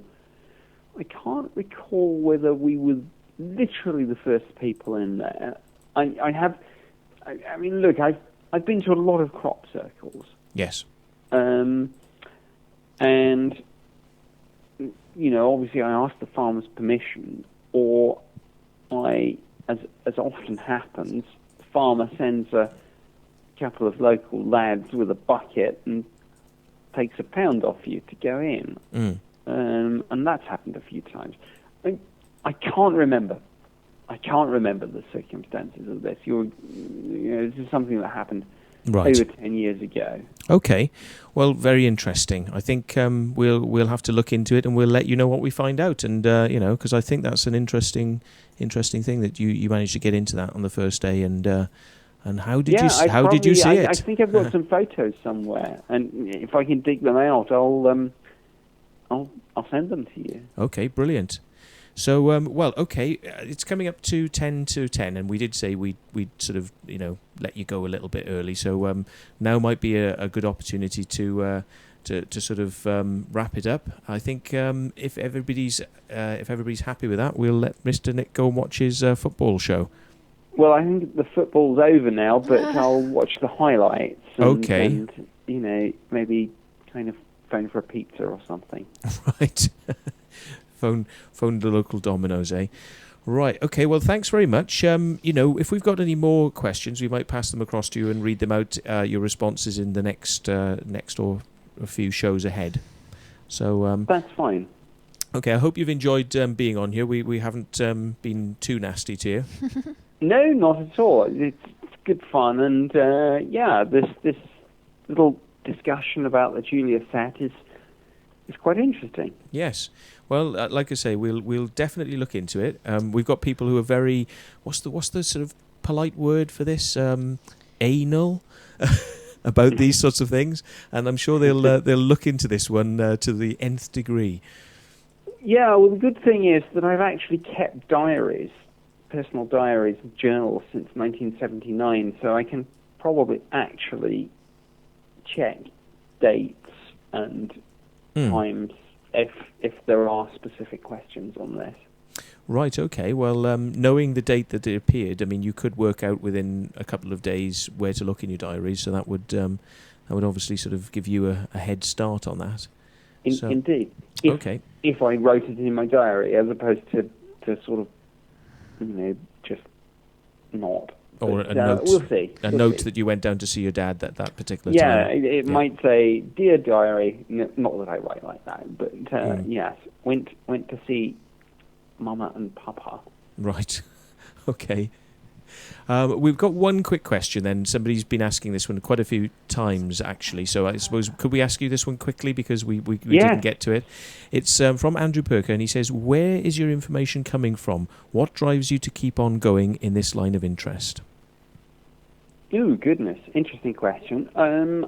Well, my information, I mean, most of what I talk about, UFOs and crop circles and things like this, obviously comes from my MOD background and my time on MOD's UFO project. But what keeps me interested in this, years after I left that, is obviously the fact that this is, as I like to say, one of the most profound questions that one can ask oneself. I mean, are we alone or not in the universe? Short of asking, does consciousness survive death of the physical body, or is there a God? Actually, the question, are we alone or not in the universe, is probably the most profound question we can ask ourselves. And interestingly, out of those questions, it's arguably the easiest to answer. We might get an answer any day. Yes, indeed. Well, hopefully, unless you're actually saying that we are going to get an answer in any day. I know your beliefs on 2012 are like mine, that we haven't got much to worry about, and it's just a date, folks. It doesn't mean anything. It's just a date, yes. I mean, I won't, obviously we're running out of time, but I mean, my calendar runs out every year.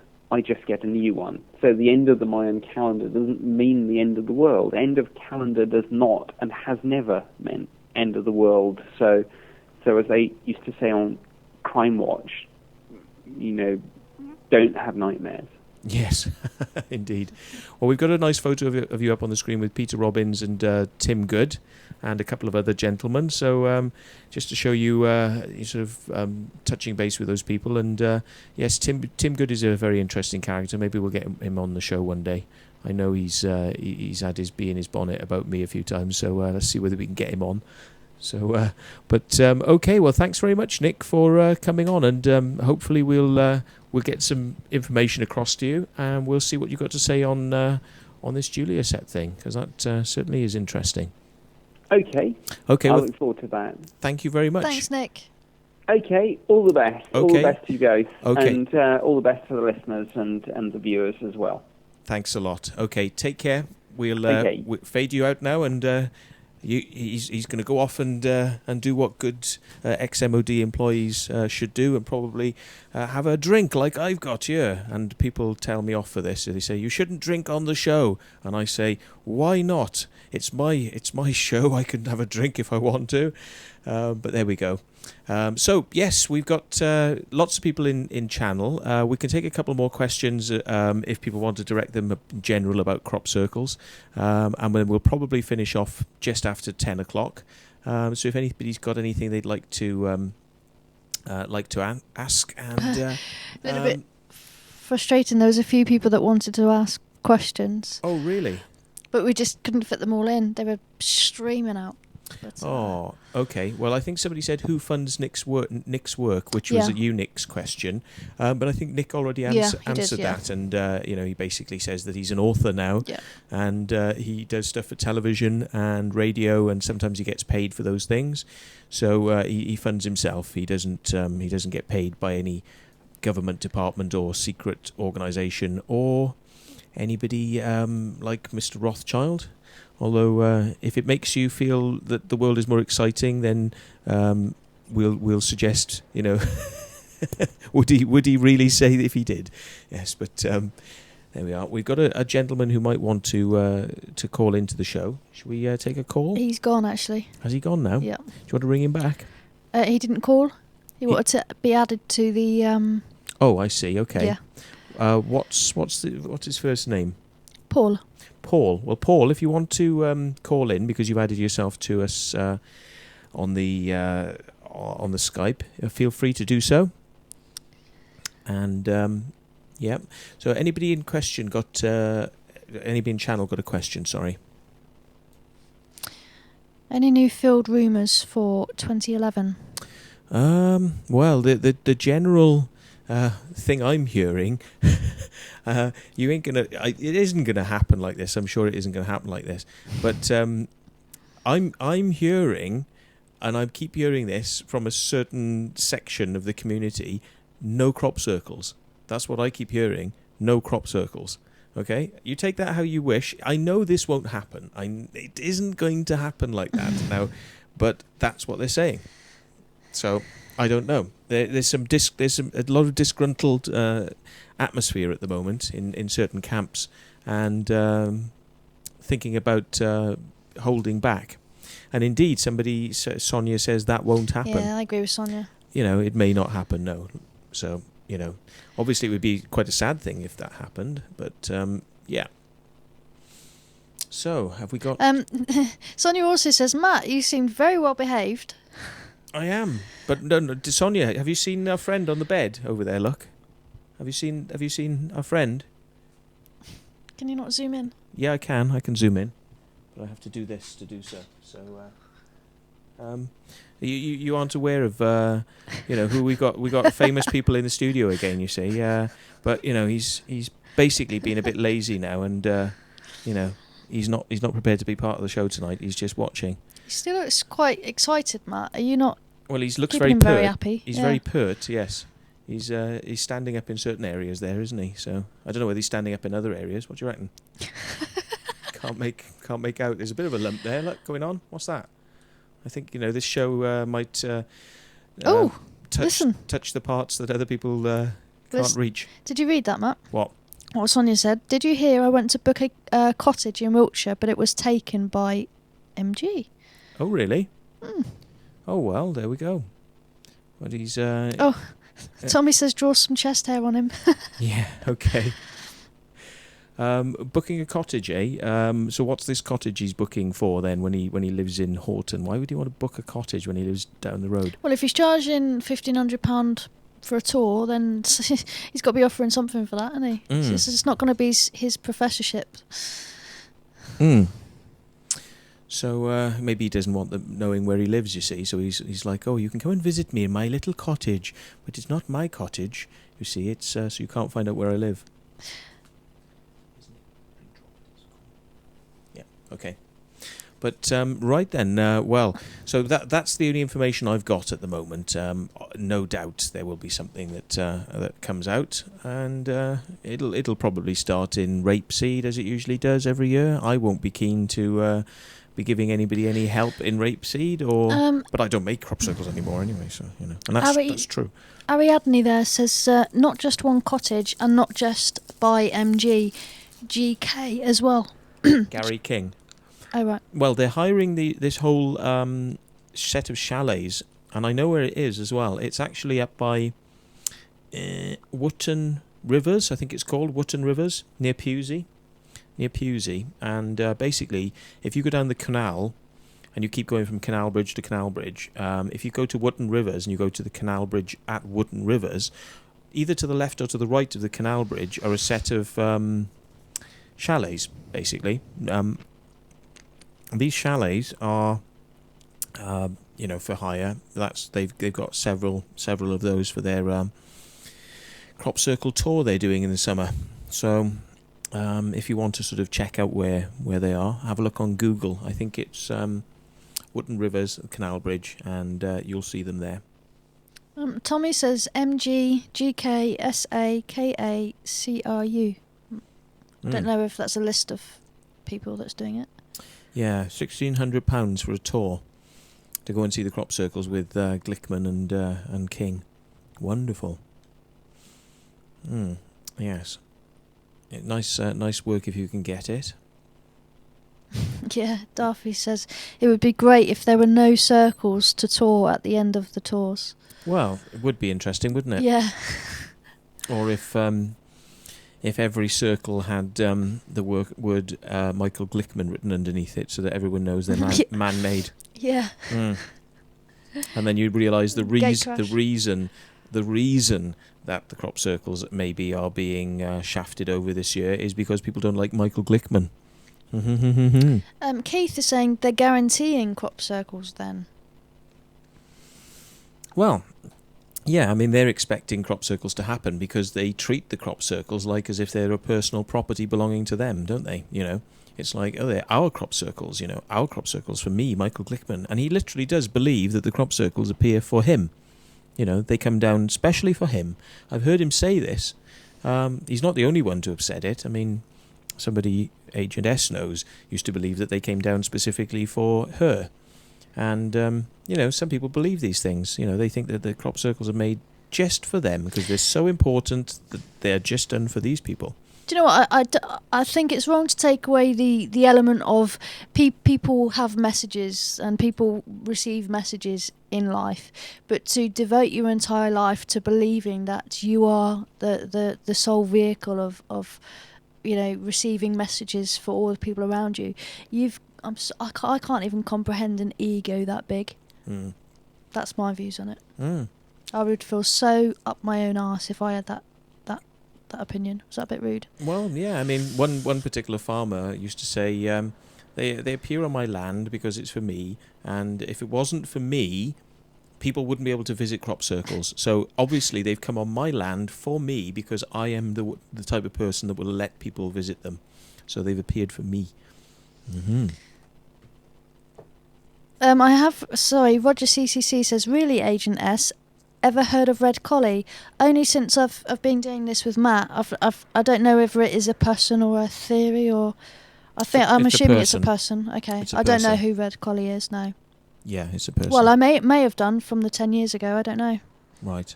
Yeah. He's somebody who comments on the Crop Circle Connector forums, as far as I'm aware.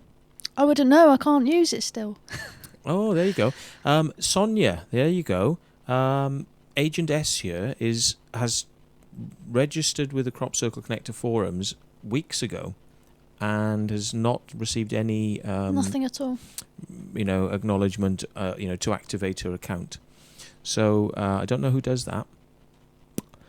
Well, you'll have to privately let Sonia know what your name is, because maybe you do or don't want your name out, because people are fairly anonymous on that. But let Sonia know, because I'll email her. I think Sonia has something to do with. There you go.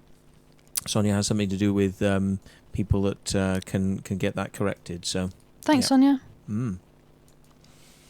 There we go.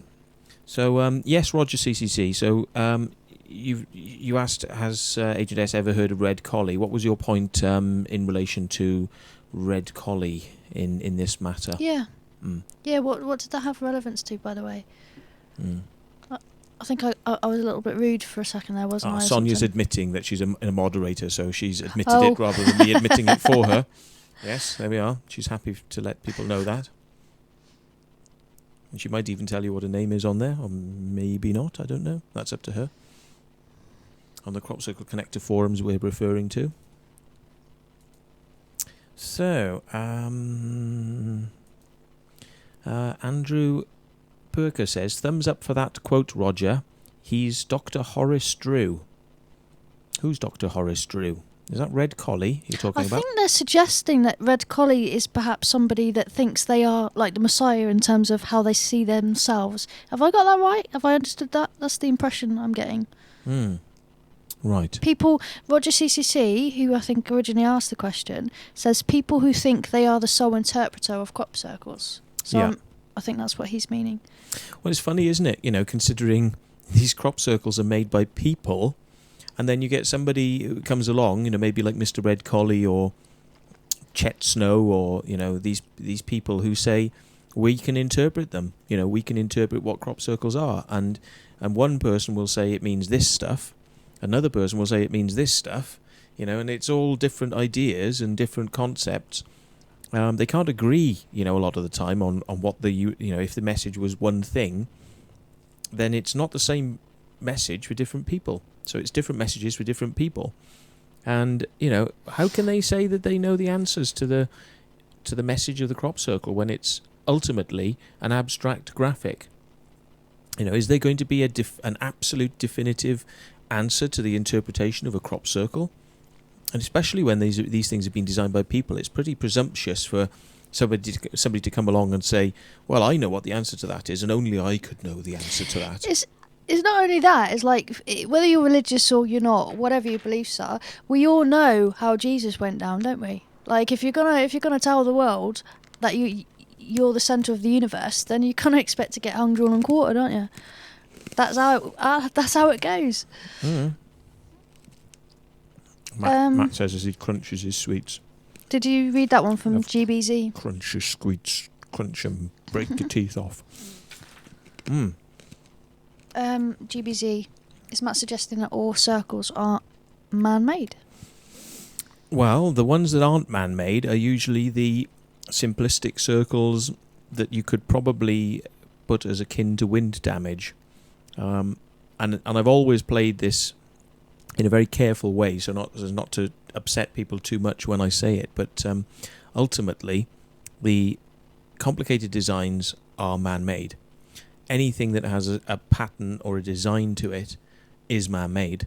Anything that is possibly looking like wind damage or a swirl rather than a closely, sharply cut circle is probably the original phenomena then, which could be wind or it could be plasma, whatever you like. But generally, I think you'll find most people are only interested in the complicated design circles. They're not interested in the, quote, original phenomena. If anything, the original phenomena is ridiculed by most crop circle researchers who say, well, that's crap. That's the stuff that people do. And it's like, well, actually, no, it's the complicated stuff that people do, and it's the non-complicated stuff which maybe is the original phenomena. And really, the baby has been thrown out with the bathwater because people aren't interested in researching the original phenomena anymore. They just don't like the original phenomena. The original phenomena is not exciting enough for them, which is rather sad. So, there in a nutshell, that's what I believe. Well, so. GBZ said some of us are purely interested in simple circles. Yeah. Matt, it's a bit rude, isn't it? There is 3 of us in the room. Oh, you can give one to yeah. Glickers if you wish. Yes. Oh, I should state as well. I've had a bit of controversy this week. My mentioning Christopher Everard on my YouTube channel, mentioning Christopher Everard's name has received a complaint from YouTube. YouTube have had a complaint by Christopher Everard saying, I want my stuff removed off the YouTube channel because I don't like it. So YouTube are looking into it at the moment, and how petty, eh? You know, these people that can't take criticism. But there we go. We shall see what happens with that. The funny thing about YouTube as well is that they won't actually tell me who's made the complaint.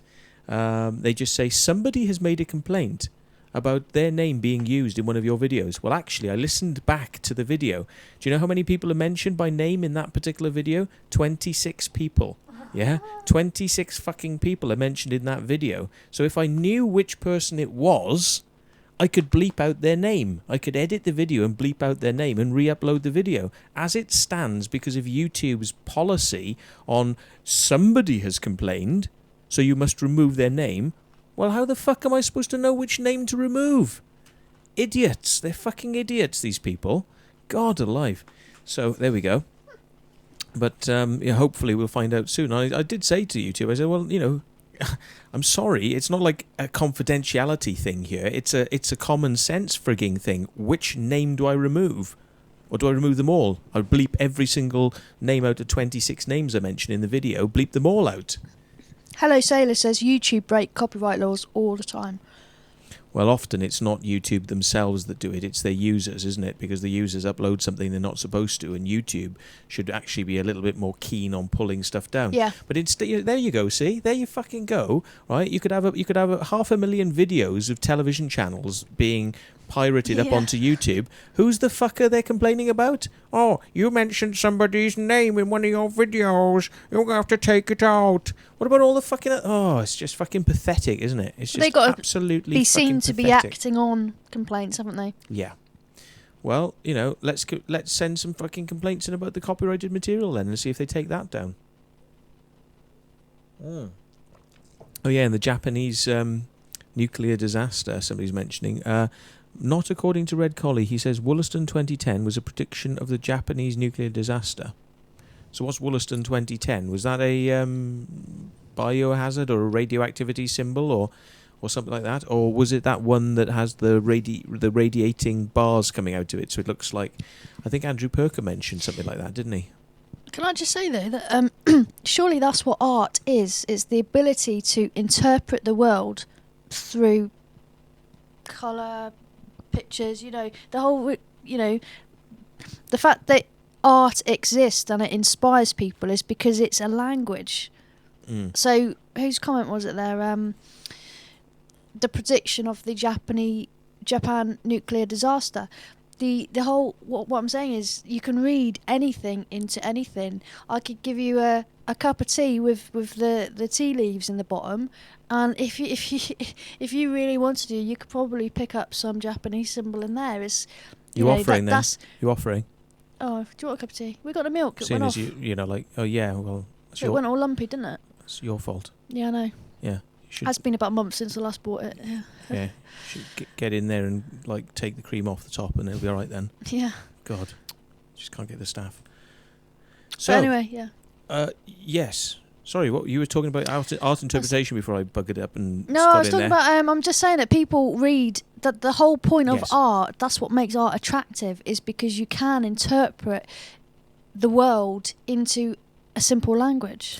And if turning around and saying, I am, I'm telling you this is how it is, with something that's so abstract. No, I'm talking about the Japan nuclear disaster was predicted. Right. In some circle or something. Yeah. I'm just saying. Let's bring it up and have a look what it looks like then, seeing as it's been mentioned. Wollaston 2010 crop circle. If we bring it up and we'll have a little look and we'll see what we're getting all flustered about and whether we should be or shouldn't be. But, and it says, listen to the artist. They will help you make sense of the future. And Circle Square says graph. Whatever that means.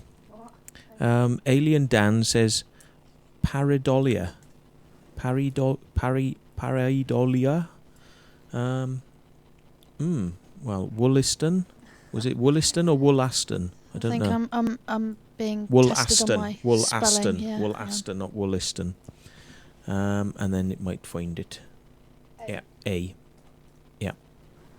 There we go. Oh, well, I mean, oh, come on. Oh no! Bloody! What a load of! Oh, get it up on the screen and pick it up, and we'll just show it, because that's just bollocks. If you Oh, drop it. Oh. Yeah, or do a Control plus, and you can make it full screen. Then it'll come up. Here we go. We go to full screen, and you can see what I mean. No, you have to make it a bit smaller. Then sorry. Oh. Do you know what I see? Do you remember that It's not coming up. Oh. You'll have to do the thing with a desktop presenter. Yeah. It'd be that one, yeah? Yeah. Cool. Could be that one, yeah. Try that. Yeah, here we go.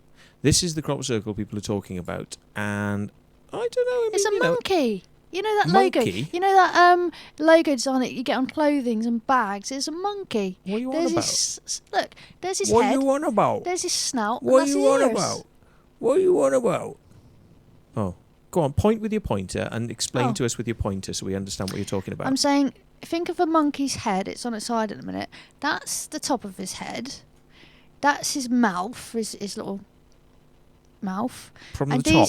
And these are his ears. What? Yeah, that's like the Mexican riding a bike bollocks, that is, isn't it? This is what a Mexican looks like. That's the whole point, isn't it? I'm saying anyone can read anything into anything. That's what art is. If he's a monkey, he's got fucking huge lips. That's all I can say. I'll fucking show you. You fucking better. I fucking will. Look, have it. I'll have some of this have now. It. Look. See, I won't be able to find fucking have it. Right. Oh well, I suppose people are, they can interpret things in any way they wish, but I think that's going a bit far with that one, isn't it? Saying it's a radioactivity, because it's not really, is it? I mean, it's just a bunch of radiating circles. It doesn't mean radioactivity. You can say it means radioactivity, but So stick aliens back in Fresno. Have you got anything then? Yeah, well. Have you got anything that shows this monkey from above? Hang on. Oh, look at the whoa.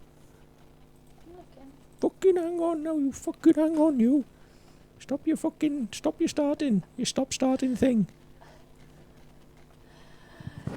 Fucking typical, isn't it? You can't find one, can you? Look, mouth. That's that's different. It's the same. Get that up then. Bring it up. It's not the exact one I'm talking about. But look, there's his nose, like flick through him, yeah? Mm. There's his mouth, and there's his head. Look, there's his mouth, there's his head, and but the ears are up on top on that one, and his ears are down on the side. Well, you get different types of monkeys, don't you? Look, my point is to illustrate that a person interprets an image like that, and it's his interpretation that is art or inspiration. I think you've been taking drugs. You don't see a monkey? No. Are you serious? No. I don't look. They look. You can bloody talk. You come up with some shit. Wind her up. No, there's no monkey there. What You are. You wind me up. You've been drinking Domestos again, haven't you? Hook, line and sinker, innit? Yeah. Right.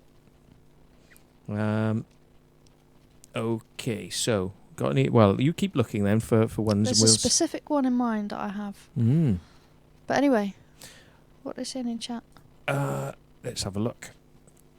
Dorothy says there's a much better symbol for radiation. Yes, it's the actual radiation symbol with 3 triangles round a circle, which is pretty commonly known. But well, that's the other thing. If you have to go right around the bush to send a message to the little beings on planet Earth to some disaster, then they're obviously sending it knowing that there's going to be some very clever person in that little planet that's going to figure it out and tell the world. Someone like Jesus, perhaps. So where was this person who saw this? I don't know. You know, what's the purpose of the message even being there if probably, everyone didn't see it until after the occurrence? Well, of course, because they need some big bloody world event, don't they? And then they can go back through the crop circles and find something that has a rough connection with the design and look and go, see, that's the one, and then they link it then, and they go, you see, because if you look at this bit, this is the radioactivity, and if you look at this bit, this is the energy, and if you look at this bit, this is the atom structures, and if you look at this bit is got 9 circles, so it's like A, B, C, D, E, F, G, H, I, J, 10. It's got 10 circles, and 10 circles is J in the alphabet, and J is Japan. You know, and it's like, fuck off. But anyway, yeah, right. Of course, we don't... But Poor Frank was the brand I had in my mind when I... Poor Frank? Yeah, it's a brand. Go on then, bring him up.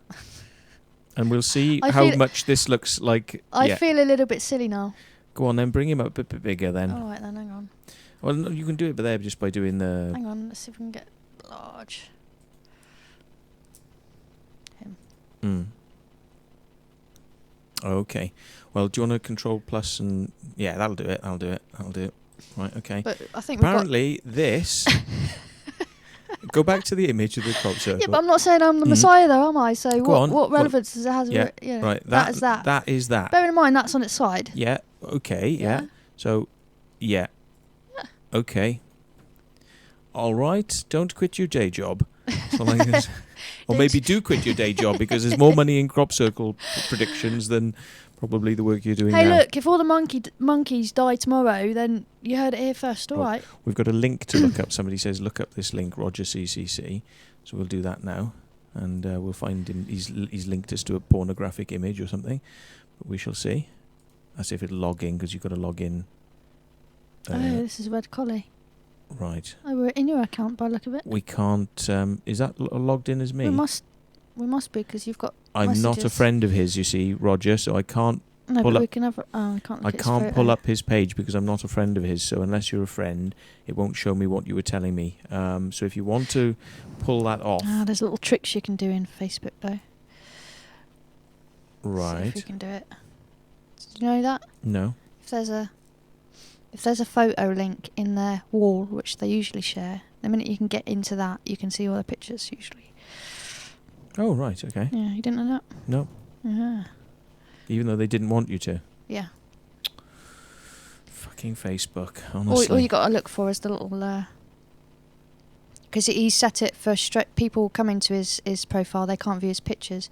But anytime he posts a photo on his wall that is linked to an album, you can view that album by clicking the arrows on that picture. So you heard it here first.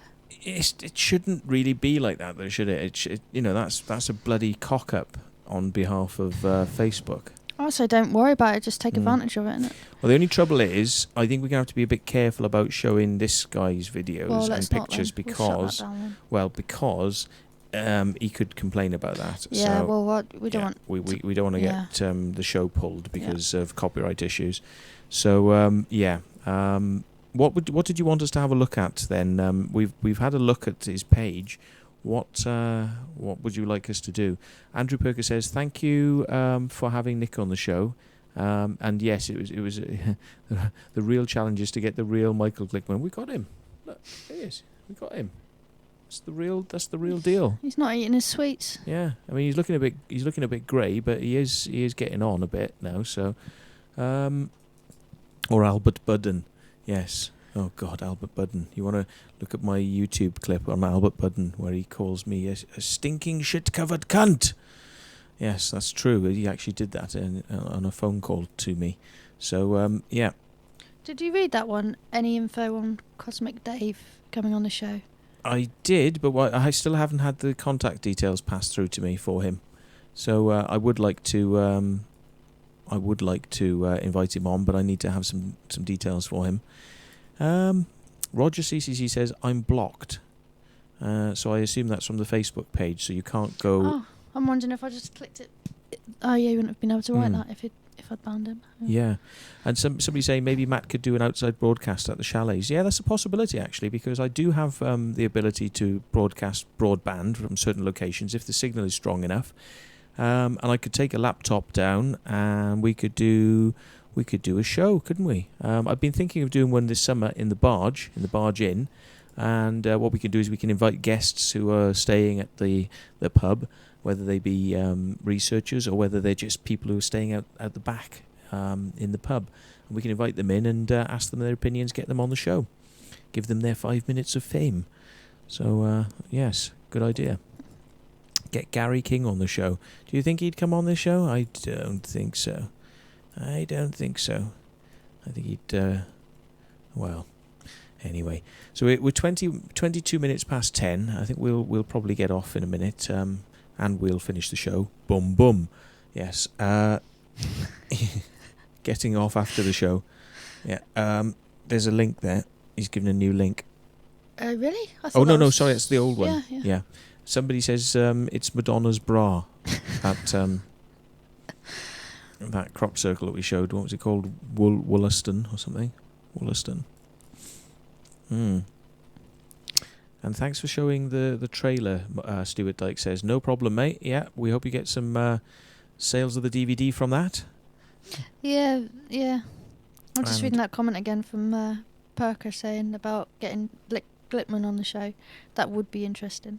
If anybody wants to try, I don't think he would accept the invitation from me. I think it would instill instant bad reactions.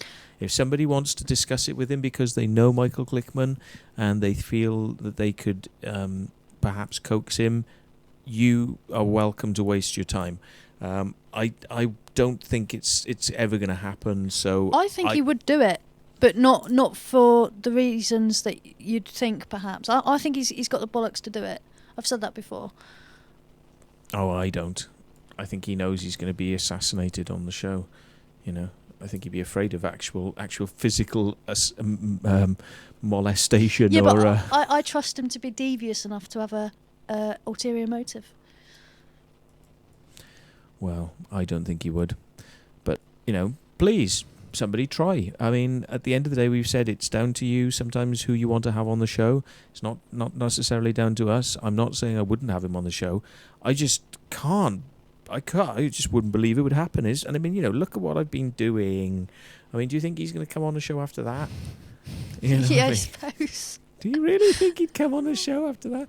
I mean, I think that's funny, but I don't think he would find that funny, you see. I mean, I find that funny. I mean, if he actually had a sense of humour, then we probably would have been able to talk by now, me and him, and we would have probably had a discussion, but we haven't, you see, because he's got no sense of humour, and he's very miserable and very angry, and he thinks that it all revolves around him, and he's right.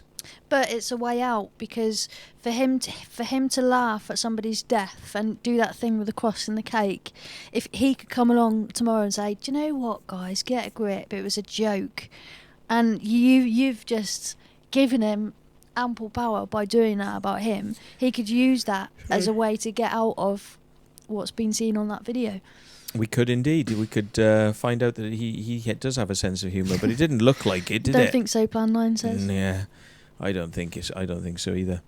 I mean, I just think he's vain enough. Well, if he's got a sense of humour and if he's got a sense of irony, people who generally do have a sense of humour and irony can talk to people they disagree with. And I offered him the chance to, chat and also to see a crop circle being made. And he, what were his words to me? Don't ever ring me again. So, he's not somebody for wanting to talk about these things. I've cornered him in discussions where, of course, he hasn't had the power to actually say, you must stop Matthew Williams coming into this lecture, you see. And I've actually managed to ask him questions. I mean, the room was full of circle makers, unbeknownst to him. But I mean, John Lundberg was there, Will Russell was there, Dickinson was there. I'm not sure if Rob Irving was there, but there was stacks of circle makers in this room, and most of them were sitting, pretty near the front as well, to actually sort of basically, be the front line in front of Glickman. So it's kind of like, to play with his conscience, basically. It's kind of like, well, look, there's a load of frigging circle makers sitting in front of you. And one by one, we all asked questions. And I was quite surprised that he would actually answer me. And I'm surprised that he even looked at me, because I honestly thought that, he would have just had a freak out and just go, no, I'm not answering your questions, on to the next person. But he did. And, anyway, I would love to have him on the show, but I just don't think it'll happen. This is Roger CC saying, Matt, look at this then. He's starting a show called Money Makers TV. Yeah. That's what I was saying about Chris Everard, actually, sort of doing videos supposed to be for the truth movement. And I said, yeah, he's probably making videos for the bloody money-making movement. He should join Goldman Sachs or the bloody stock exchange, and then he could start printing his own fucking fiat currency then. Because he's so desperate over his 20 quid for his bloody, his DVD. But, right then, the Circle Chasers. Yeah. You've got competition. Hang on, look. Any show of humour, jokes and creativity concerning crop circles are also welcome. However, postings and remarks which are spiteful, insulting, degrading, abusing, spreading of hatred, ridiculing or personal attacks will not be tolerated. Where? Did you not see that? Yeah, but where? On what? On Circle Chasers' website? Oh, sorry, I've assumed this is going to be a TV... No, Circle Chasers is just their Facebook page for the Crop Circle Connector. Oh, okay, I misunderstood. Yeah. You thought this was a new TV channel? Yeah, no, I thought this was Glickers coming out with... No, Circle Chasers is Crop Circle Connector. Oh, okay. See the graphic up there? It says Crop Circle Connector. Dun, dun, dun, dun, dun. Oh, come on, Matt, I'm not that well, Mark, smart. You don't know who these people are, I know. It's nothing to do with being smart. It's just to do with whether you know who these people are and you don't. Mark Fuzel runs the Crop Circle Connector with Stuart Dyke. Stuart Dyke was in channel earlier on. What are they wanting us to see then? Because this is he's desperately trying to get your attention on this.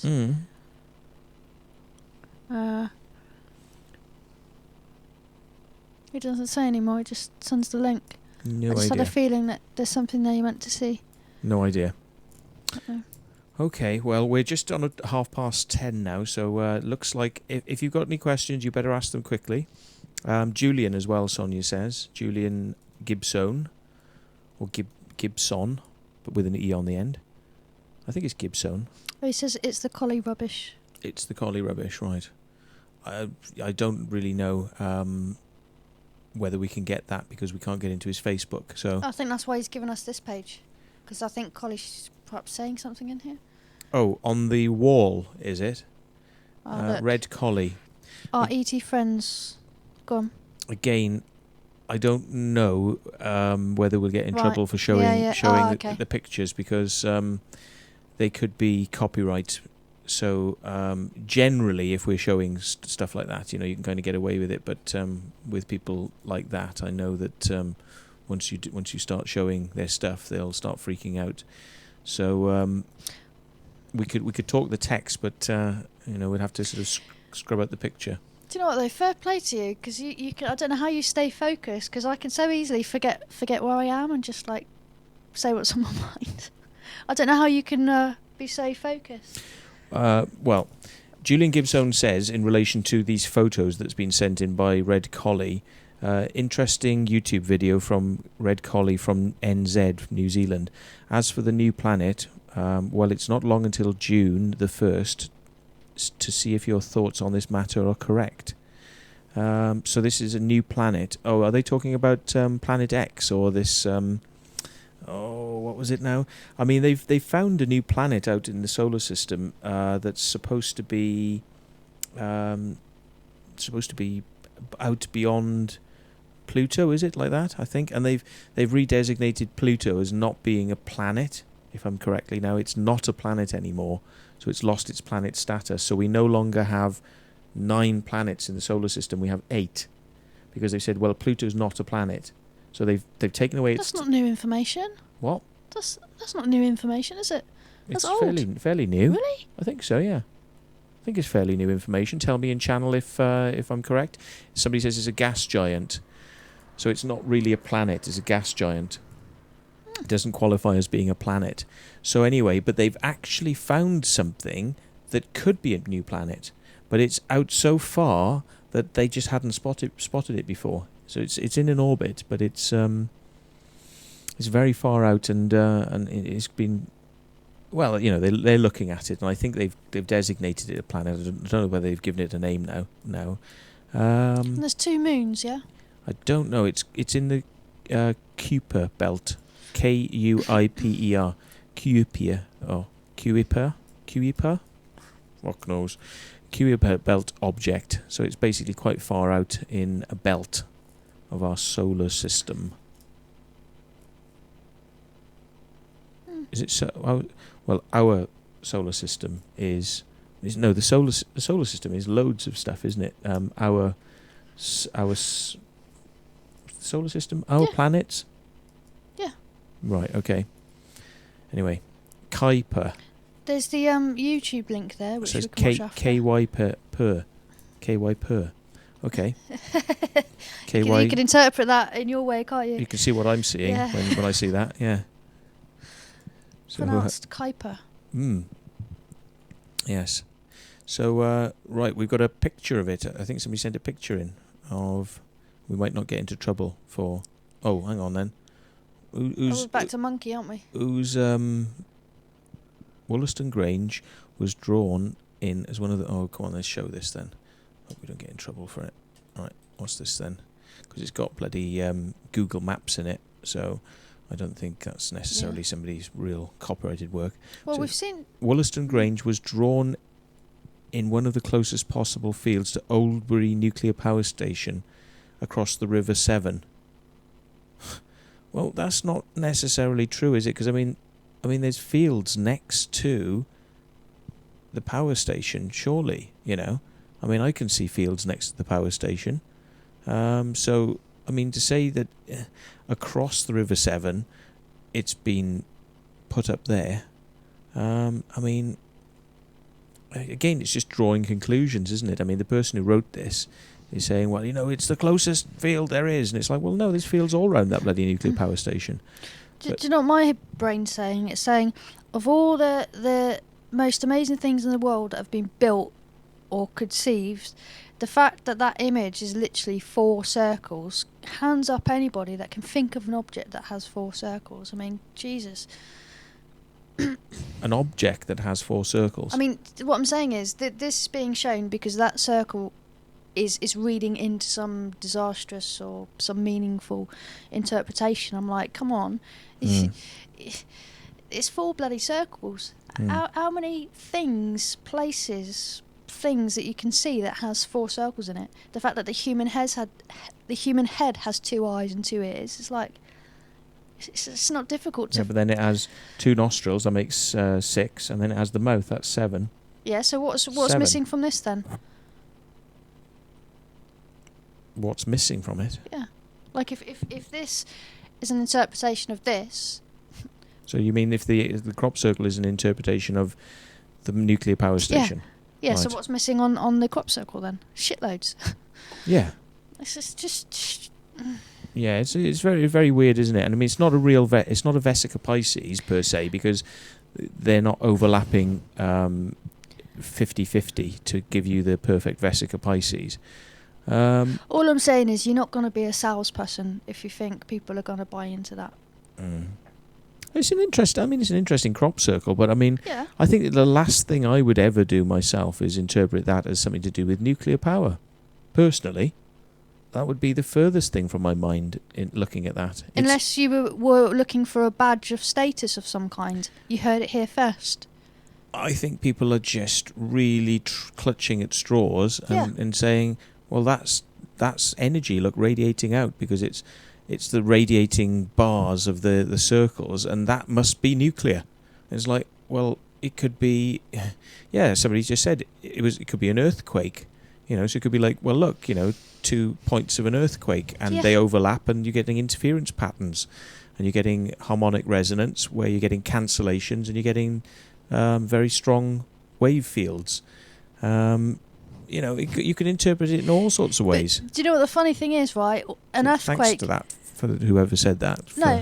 But an earthquake Square. could be the result of the human errors being made in the dumping grounds, the environment that we're neglecting. The dumping grounds? The dumping ground. You said dumping. Did I? Yeah. I'm half retard, aren't I? You keep on saying that. I just take the piss, whether, it's just you got it wrong. Dumping. I do it. It's all right. I just take the piss. Sorry. No, I'm just saying, we could read into something like, oh my God, this circle represents this natural disaster. It's like, what about the messages we ignore? Like the fact that we don't throw our litter in the bin and we chuck it on the streets. The fact that all the ice is melting because we're heating up all the... if you wanted to read into something, then surely that would be a more worthy area to raise your concerns. Somebody's saying maybe Madonna was sunbathing there. I think it's sort of like two large radiating D treble quadruple D, D to the power 40 size whatevers. But no, I think if Madonna was sunbathing near where this crop circle had appeared, I think there would be radioactive damage for about 45 miles. So she's definitely got some bad energy soaking around her, I think. But yeah. Anyway, what are they saying in chat? I can't see it at the minute. This is the point, Monad. Roger CC says, either we were warned or we weren't, depending on whether Collie is sane or mad. I'd say probably mad. Yeah. So you weren't warned, really. I don't think. I mean, at the end of the day, if somebody had actually come along and said, see this crop circle and see that, see this design, it is definitely an impending warning about a disaster that's going to happen of a nuclear type. And then you say, right, okay, you made that statement just before this event happened with the nuclear incident in Japan. And then you say, well, that's pretty good then, because you actually interpreted that. To go back the other way and actually say, well, we didn't say this was going to be a crop circle to do with that. We've not said anything. Then the nuclear disaster happens, and then you go back through all the crop circles, and you find the ones that look the most like, things that might have something to do with radiation, and you go, oh look, that one, this one, and this one were all kind of looking like radiation, and you go, well, they're not looking like radiation. Well, I say they are, and there's 3 of them, and they all look like radiation, so obviously I'm right that there was a warning about radiation. It's like, well, it's very good of you to do that after the fact. Yeah. After the fact, you can draw conclusions like that about anything. Yeah, it's like we should be saying, God, when that world ended last week, we're so lucky that we listened to Red Collie and we found that underground bunker. We wouldn't be able to... Do you know what I mean? Well, he didn't predict it, did he? He backwards predicted it. He said, after we're dead and in the afterlife, he says, see, 4 crop circles were showing that the Earth was going to blow up. And it's like, well, fucking, that's a bit late now, isn't it, Mr. Collie? It's like we're all dead and in heaven now, and you telling us after the fact is nothing. It means nothing. So Hello Sailor is saying, what if whoever made the circle had an unconscious intuition about an earthquake, a nuclear disaster that came from the design? That's cool, but what did that circle maker do to do anything about it? Well, he might not have known, you see, that his interpreted inspiration and his design would have some meaning to people, that they would all start going, radiation. I bet the circle maker didn't even know what he was doing. And if everybody starts going, oh, wow, that's radiation, I bet you, as far as he's concerned, oops, hang on, as far as he's concerned, it's like, well, he just went out and did his design. It didn't mean anything particularly, and everyone's interpreted it, in that way. Yeah, it's... But there we go.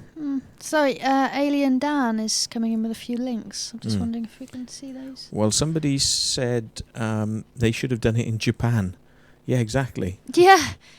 Yeah. Perfect. Yeah. Perfect. And That's a great thing to say at the end of that. Yeah, go to that one again. That link. Did you have it? Yeah. Again, we're gonna have to be a bit careful because it's Lucy stuff. We've got spirals of spiraling in 2 crop circles that intersect each other just at the very edge. Well, they've got the links in chat, so it's not like... you've got the links in the chat channel, but there's a spiral effect. And I mean, again, it's just a spiral. It's just a spiral.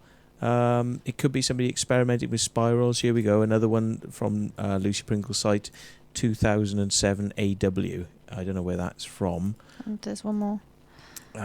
Sorry. They do have the names on them. This is the one at Windmill Hill, Avebury, Truslow, 2006. Again, it's 2 circles that have a kind of 3D relief effect going on, whereby they seem to sort of I don't know how you describe it. It's almost like as if there's a hollow on the top of the circle, and it goes in like a volcano. Then yes, like a little bit of a volcano effect. It's 3D and it goes down in size, and you've got 2 of them, one on one side, sort of seeming to mirror almost, but a little bit smaller than the other one. But if I was a spiritual person, somebody who believed in God, I could say that those are just angels. Have you ever made the angel wings in the snow? Yeah, doing your okay, yeah. Yeah, those are angels, aren't they? Perhaps with the sun behind their wings. Well, I know one thing for certain. If there had been a volcano somewhere, that had slightly erupted, or any type of earthquake, which, let's face it, earthquakes do happen a lot all around the planet. They're not all serious ones. You get these shakes and tremors. That somebody would have connected it with that design. They would have connected it with that. And, see, the trouble is, if I had, I might have pictures of that myself somewhere. So 2006 crop circles. I may have pictures of it, but I would have to dig them out in my hard drive over here, and I can't do that. The other whilst thing this program's running is they all have a theme of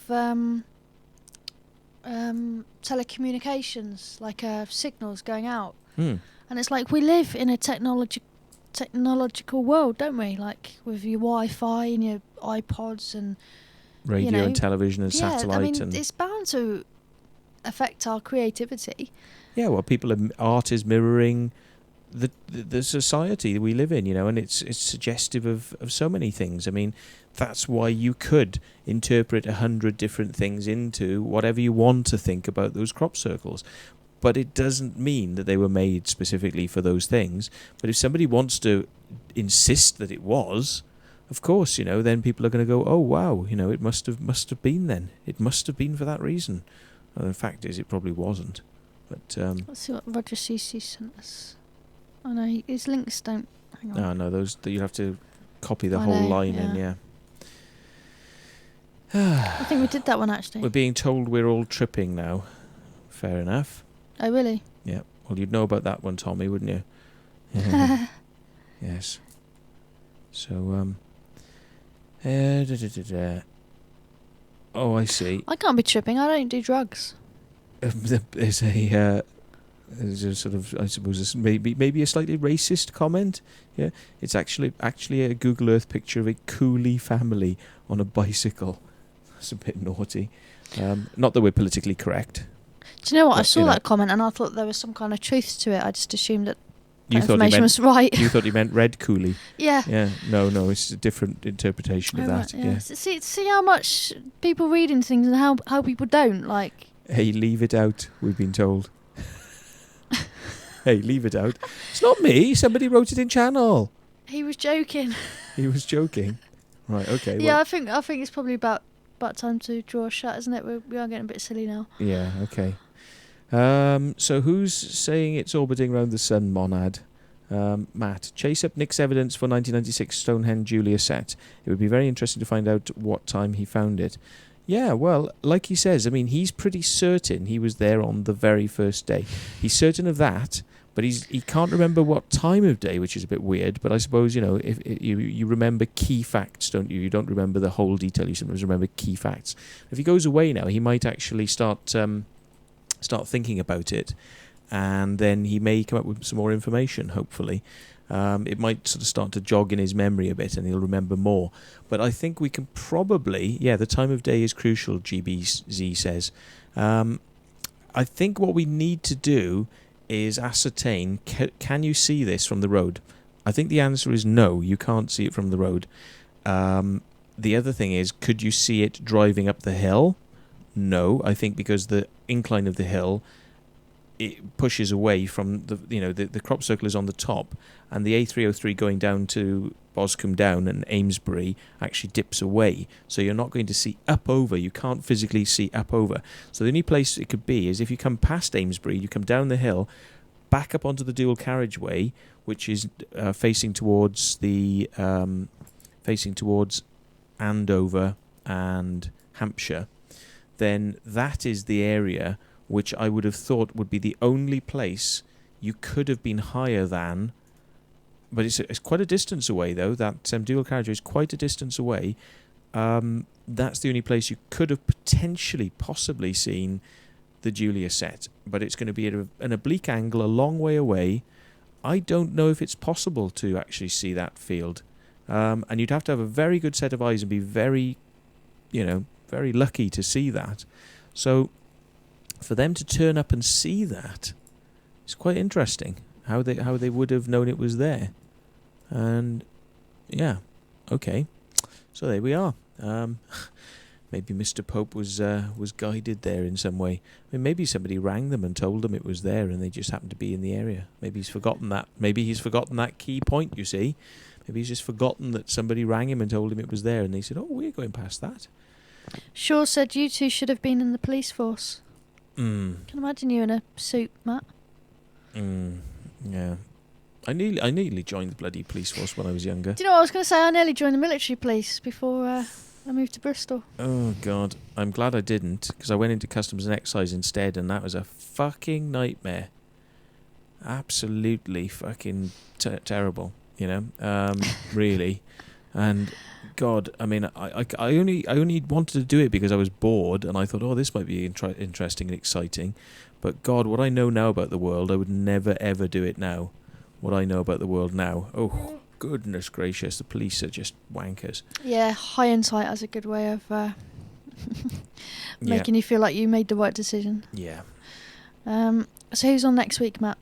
Who's on next week? Right. Well, I think we're going to have Andy Russell, who's somebody from South Wales. So Andy Russell is going to come on. He's agreed to.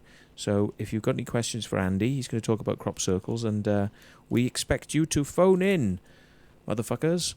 Sorry. Phone in, you nice people. And get your Skype mics working, because we do definitely benefit from having people on the show, not just us. It's about getting some sort of feedback from you. So, okay, well, we better draw the show to a close, I think. And sorry about the breakdown earlier on when we had the power fluctuation. It's the aliens. Yeah, I mean, I can't see me getting a UPS because they just use loads of bloody power, and I don't want to have that on all the time just for the sake of it. But yeah, okay. So thank you very much, everybody, for tuning into the show. And yes, we will get the outside broadcast up and running from the barge in, hopefully, because they've got internet access we can connect to. And then we will do it. We will get connected and we will do a broadcast for you. And who knows, we might even do one from inside a crop circle being made. That'd be funny, wouldn't it? Live from inside a crop circle being made with technology. So and you won't know where it is. And that'll be really funny, wouldn't it? And it'd be like, right then, ha ha ha ha, they're out making it now. Where is it?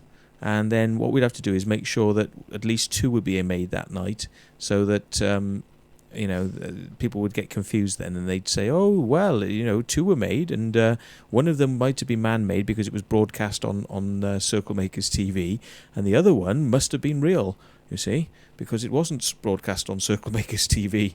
So, yes. Okay, so thanks very much, and yes, we shall catch you all next week at hopefully the same time, 8 o'clock, unless everybody starts complaining it is too early.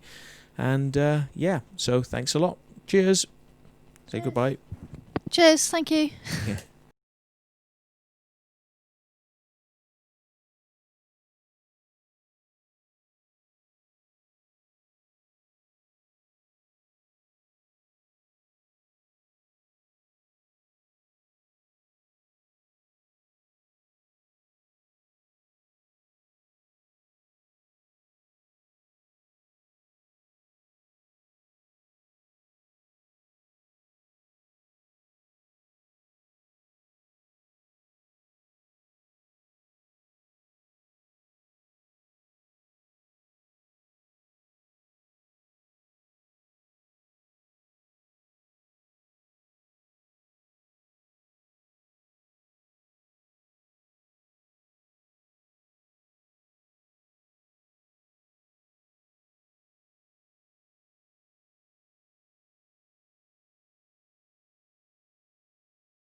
Yeah.